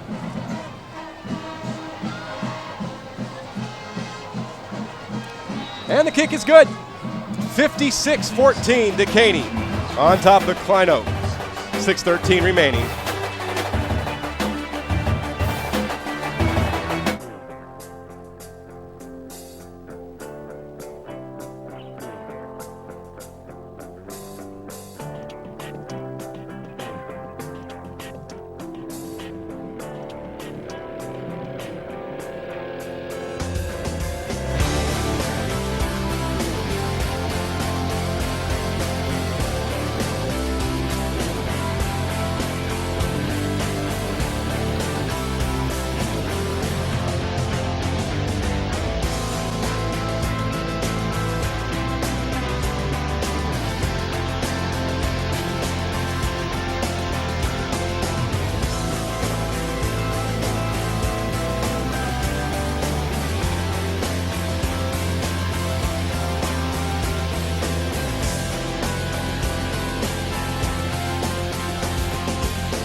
Eight touchdowns scored by the Dekaney Wildcats tonight. They lead Klein Oak 56-14. Dekaney will join Klein Collins, Kingwood, and Westfield at the top of District 13 5A. They will improve to 2-0. Atascocita, who are off this week, are also undefeated and will be near the top of the district standings. The New Look District, out are Tomball, but in are the Humble ISD schools that participate in the 5A classification. This is a 9-team district now. Squib kick by Demas and corralled on the hop by Dedrick Taylor, and he falls down. So what do you think the mind process of squib kicking it and go? Well, they have been giving up some massive amount of yards on kickoff returns, whether it be Eugene Estes or Jalon Brown. But when they kick it, they return the ball to where they're returning the squib kicks. It's exactly the same. Why not have an opportunity to go down and make a play and have them deep in their own territory, maybe force a fumble, give your team the ball? I don't agree with the squib kicking. I'm just saying squib kicking it when you're up 56-14. I don't agree with it when it's 0-0. So Personnel late coming on the field for Klein Oak in the form of Willie Harris, right tackle. Jordan Davis, the quarterback. Hands it off, and Zach Wallace pounds his way to the 36-yard line for a 4-yard run. Our Raising Cane's players of the game. For the Dekaney Wildcats, who else? DeMarcus Felton and Jalon Brown for the Klein Oak Panthers. With these achievements, a contribution is made to the athletic department of the Klein Independent School District in recognition of our Raising Cane's players of the game. Back on the ground, Wallace breaks free, left side and into the open field. Down to the Wildcat 35-yard line, a 29-yard run, the largest for the night for Wallace. Wallace did an outstanding job. Was able to bounce it out to the outside, found a little bit of space, and had a blocker out in front of him. Did a great job following his block, picking up the huge chunk of yards. Wallace again with flags flying. Rumbles his way down inside the 30, down to the 28, but we'll check the markers. And I don't know if there's a conditioning issue with Wallace that he can't be the workhorse, but he has been the most effective back in the game for Klein Oak. Leads the team with 97 yards rushing on 8 carries. He's not a little kid. I wish we knew his weight, height and weight. The touchdowns were scored by Brown and Trotter.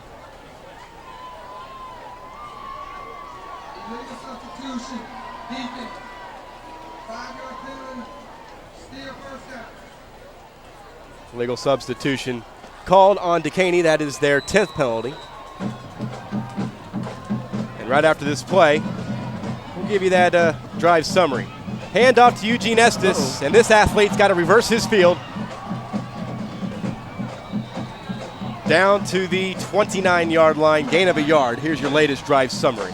6-yard touchdown run by Searles caps off a drive of 8 plays, 52 yards, 2 minutes and 23 seconds off the clock. Extra point attempt by Demas was good. That score coming with 6:13 left in the fourth quarter, 56-14. Dekaney on top of Klein Oak.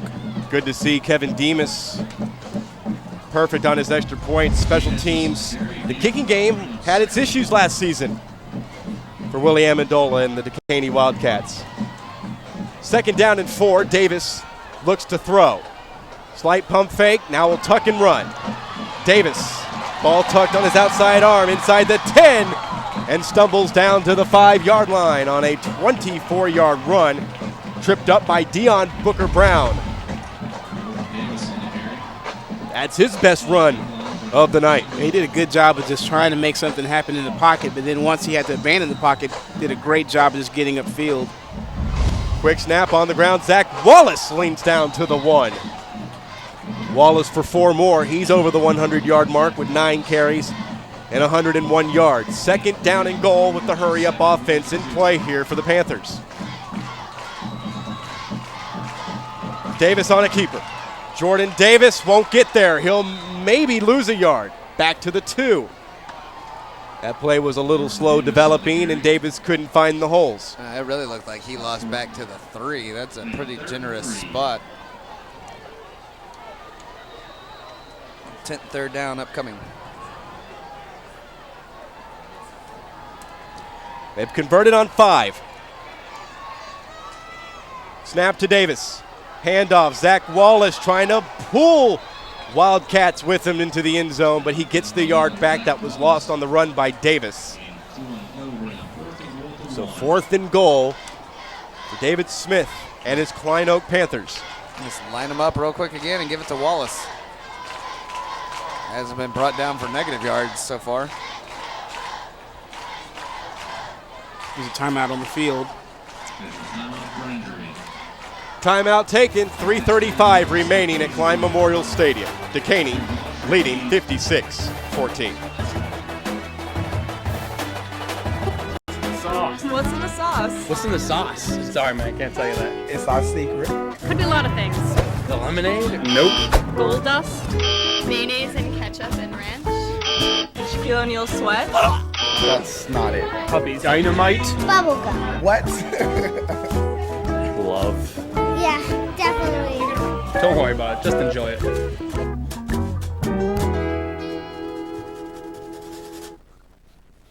How about an ale? Bigger. No. Bigger still.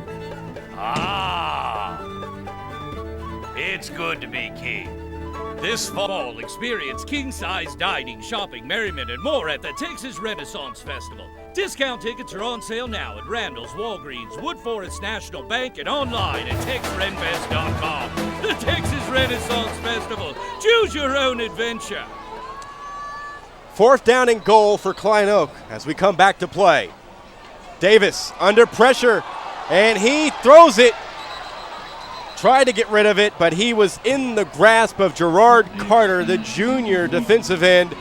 Turnover on downs as the Dekaney defense come up big, keeping intact their 42-point edge.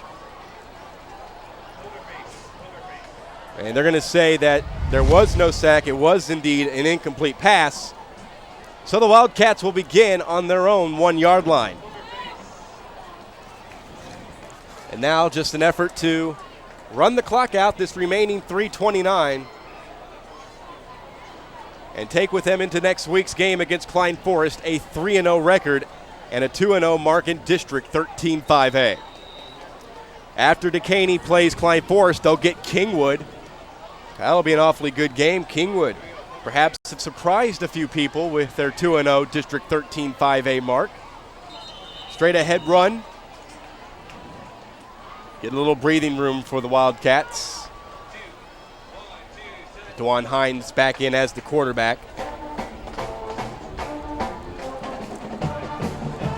They'll follow that Kingwood game with a matchup against Klein Collins. That'll be very interesting to those who really cover 13-5A. Last year, Dekaney defeated Klein Collins. That game took place at George Stadium, and that's where the game will take place this season. 2nd down and 6. The Wildcats start early.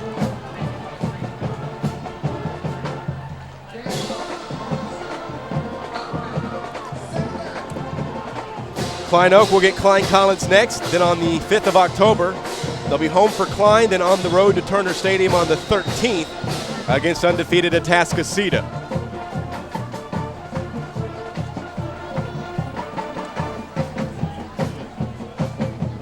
Three in the backfield. Handoff to Marcus Felton back in the game. Making the tackle, Eric Vallejo. It's an interesting call to put Marcus Felton back in the game. Gain of 2. You just want to be sure you got your best guys out there, secure the ball, and kind of ice this one away, I guess. 279 yards. If Felton can break one for 21 yards. You're doing a real good job over there, Brent. He'll have 300 for his night. Because I would have said something. Hines, I'm not sure if that was a broken play or not, but Hines will get a first down and more. They're going to chase after him, but the afterburners are on. Giving chase for Klein Oak, Donald Richardson, but he won't get there in time. Touchdown, and DeJuan Hines scores from 95 yards out. Which stops the clock. 97 yards. That was from the 3. And look at the replay. Wow. Oh. So there, good move. Made some good moves right there in the middle of the field, and then after that, it's just a foot race. Thank you for that, guys.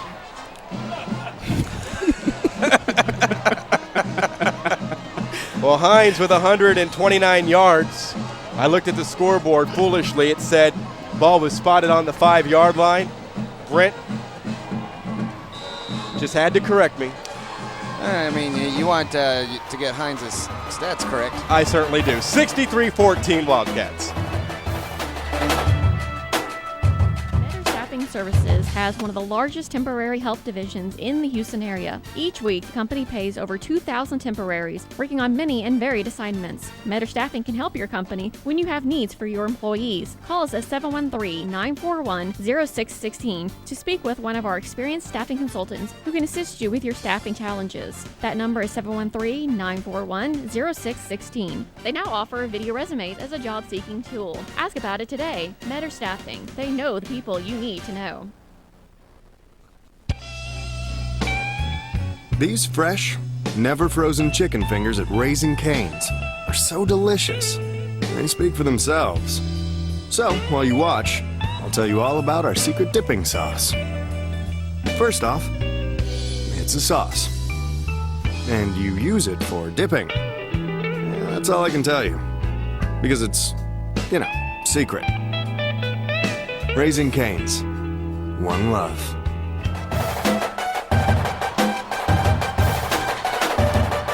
Inside the final 2 minutes, Kevin Demas. End over end kick. That one bobbled. Picked up by Jared Morgan. Nope, check it. That's going to be Cameron Green to the 26-yard line. Saturday Night Football presented by Texas Emergency Care Center is a production of the Legacy Sports Network. Any rebroadcast, retransmission, or any other use of this telecast without the express written consent of the Legacy Sports Network and Fox Sports Southwest is strictly prohibited. This game is being produced by Scott Sullivan, directed by Matt Broussard. Our technical crew are Jake Craig and Maddie Brumley. The executive producer of the Legacy Sports Network is Jim Barton. Maddie Light. So, guys, does DeJuan Hines come back and take the award away from Felton? No. We've already announced it. Wow. But I think the overall scope of DeMarcus Felton's day today warrants a Player of the Game award. Hines did a good job, but 97-yard touchdown run late in the game. I'd still pick Felton. We might have had to change our mind, though, on Klein Oak with young Zach Wallace picking up 4. Young Wallace. 106 yards on the ground, 11 carries. Wallace just couldn't score. They were within point-blank range in their last possession, but the Wildcats' defense bowed up, prevented Klein Oak on 4th down from getting into the end zone. And Wallace again gets tripped up, but after he picks up a first down. Coming up on the Metter Staffing Services post-game show, we'll bring you final thoughts, analysis, and much more. Plus, we'll take a look at our game next week between the Elkins Knights and the Clements Rangers. It all comes your way next on the Metter Staffing Services post-game show. Jordan Davis passes, and that's a rare completion to a wide receiver as Khalil Frazier hauls it in Wildcat territory, an 11-yard pass play. I'll just keep that thought to myself. I know where you're going with that. He's completed a lot of them. A lot of them to the other team, though, and run of 2 yards by Wallace, and we come down to the final minute of play.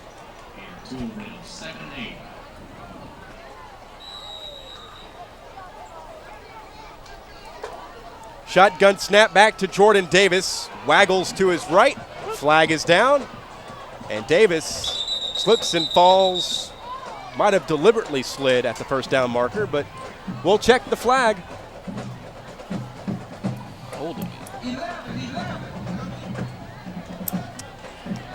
Don't forget Jay Darneal with a special interview at the conclusion of tonight's game. We'll see who he elects to stop on their way after the handshakes.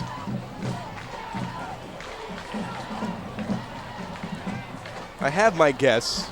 I'll see if I'm right, though. Whoever he can get, really. There's many to choose from. You can interview the entire defensive backs. I think every one of them got an interception.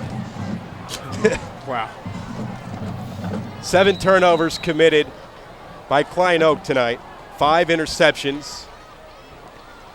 On 2nd down and 18, pass inside. That is complete. And Reese Tomberlin picks up a good chunk of yards. Terrell Kyle, Joseph Garcia, his was returned for a touchdown. Carlon Brantley with 2. And even a defensive lineman got in the fun with Desmond Walker. If Brantley's paying attention there, he's got number 3. He was playing the receiver and not the ball. Yeah. Pass falls incomplete, stopping the clock with 15 seconds to go, and now this brings up a 4th down for the Panthers.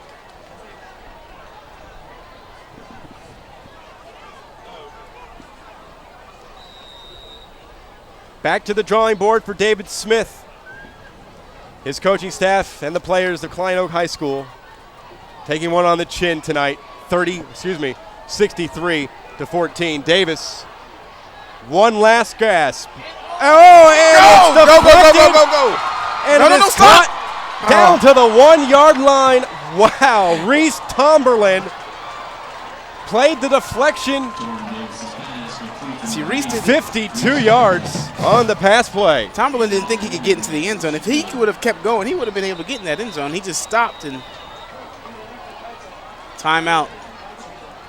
Klein Oak won another chance. I mean, they want to get in the end zone with 1 second to go. Watch this as play. we take another look. He's back there for a while, looking downfield, looking through his progressions. Who's going to get open? You know what? Let me go ahead. Okay, wait. Oh, there he is. He certainly has the arm. Oh, and it's a tip drill. And that was almost picked off by Carlon Brantley. It went off his fingertips. Yeah, if Davis doesn't have to kind of pull up there, if he's able to step into that throw and throw it downfield, I think he hits his wide receiver and he just walks into the end zone. But kind of had to avoid a defender and just threw that with all arm. Just barely got it out there. He only got it to the receiver because of the tip by the defensive player. Final play, regardless of what happens. It'll be a touchdown for Klein Oak or a stop for Dekaney. Or a defensive penalty, and they'll go again. Well, let's not think about it like that. 3 receivers, bottom of your screen. Davis on a keeper, and he goes absolutely nowhere. And the Dekaney Wildcats defeat the Klein Oak Panthers 63-14. Just the type of afternoon and early evening it has been for the Klein Oak Panthers. They were able to score on their first possession, matching Dekaney's touchdown on their opening possession, but that was the only time they'd be even. 7 turnovers, 5 interceptions. Dekaney making them pay for just about all of them. And they defeat the Panthers 63-14. And we're keeping an eye on our friend downstairs, Jay Darnell. We'll see who he grabs for his post-game interview as we welcome you in and transition into the Metter Staffing Services post-game show. Jay, you're going to have to break through the line. They're going to walk to their band on the other side. This is tough, man. Got to see which way they're going to go. They always go band side.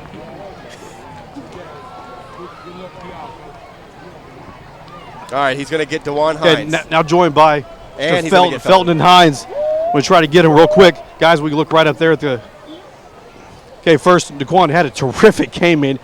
Coming into this ball game during the week leading up to it, did you expect those passing lanes to be wide open? We really did because they blitz a lot off the edges, so I really expected the flats to be open a lot. Then I really wasn't working on my deep ball as much, but I seen it open, so I took it. You certainly did. Got a couple of touchdowns. Good job. Thank you. Mr. Felton, man, you had 280 yards almost, 2 touchdowns. Did you think y'all were going to explode like that offensively, not only in the passing game, but you had some open lanes too? I mean, I owe it all to the line and to the coaches. We practiced this in practice. The scouting team gave us a good look, so we just made some adjustments and then found our open crease and just hit it. Your offensive line just dominated. You had some huge holes, didn't you? Oh, yes, sir. Yes, sir. I think it all to them. If I ate all that 280, it was all because of them. If I didn't have them, I would never rush for 280 with 2 touchdowns. Congratulations. Thank you. Thank you. Guys, back up to you. All right, thank you very much, Jay, and we certainly thank DeJuan Hines and DeMarcus Felton for taking time during their post-game to chat with Jay Darnell. So, final score 63-14. The Dekaney Wildcats came in. They scored on their first offensive possession. So, too, did the Klein Oak Panthers. But after that, it was all Dekaney and Brent Moody. A lot of it had to do with the Wildcats cashing in on Panther turnovers. Them cashing in on Panther turnovers, but also they did an outstanding job in that first half of maintaining the time of possession. They really just kept their offense out on the field, and as long as your offense is out there, you got potential to score points. And as a former running back, Jarrell, you got to love what DeMarcus Felton had to say in respect to him gaining 280 yards and 2 touchdowns. He owes it all to his offensive line. Yeah, and the preparation as well. I mean, a back cannot get any type of yards without a good fullback or a good line. And that's what you need if you want to be able to be successful. And that's what Trey Williams is a gifted back, don't get me wrong. But he did have a great offensive line, and those guys came back. Majority of them came back this year. I like how the fullback throws in the fullback. He played a little tailback too, right? Yeah, it's true. Very good. Now, the defense. Dekaney with the takeaways, the forced fumbles, the 5 interceptions. They almost had a 6th interception, but that just wasn't going to be the right thing to do. I guess that wasn't going to work out for Carlon Bradley. He had 2 leading the way for the Dekaney Wildcats, but they cashed in on those turnovers. Talk about the takeaways, guys. I mean, that was a great defensive effort by Willie Amendola's team today. Well, actually, a great job by them indeed. They were able to get all the takeaways and convert points off most of them. I think there was only the fumble and one of the interceptions that they didn't get points on the board off the takeaway. Yeah, the defensive backs did a good job of looking at the quarterback and just following him and mimicking him as they went down the field. And literally they were looking at his eyes. It looked like he was almost telegraphing every pass that they had an interception on. So he has a great defense. They're very quick and they're very knowledgeable. Yeah, but you're not going to get that kind of production out of your defense every day. So they're really going to have to shore up on these penalties and do a better job offensively because their defense is not going to be able to carry them to this kind of a lead throughout the season. And for David Smith and the Klein Oak Panthers, back to the drawing board for the next game against Klein Collins. Dekaney get one against Klein Forest next week. Next week as well for us, down to Missouri City, Fort Bend ISD football, the Elkins Knights and the Clements Rangers. You can join us at 5:45 on both FoxSportsSouthwest.com and on FoxSportsHouston.com. For Jay Darnell down on the field, Brent Moody and Jarrell Brandt and our entire crew, I'm Michael Silver saying so long from Klein Memorial Stadium here in Spring.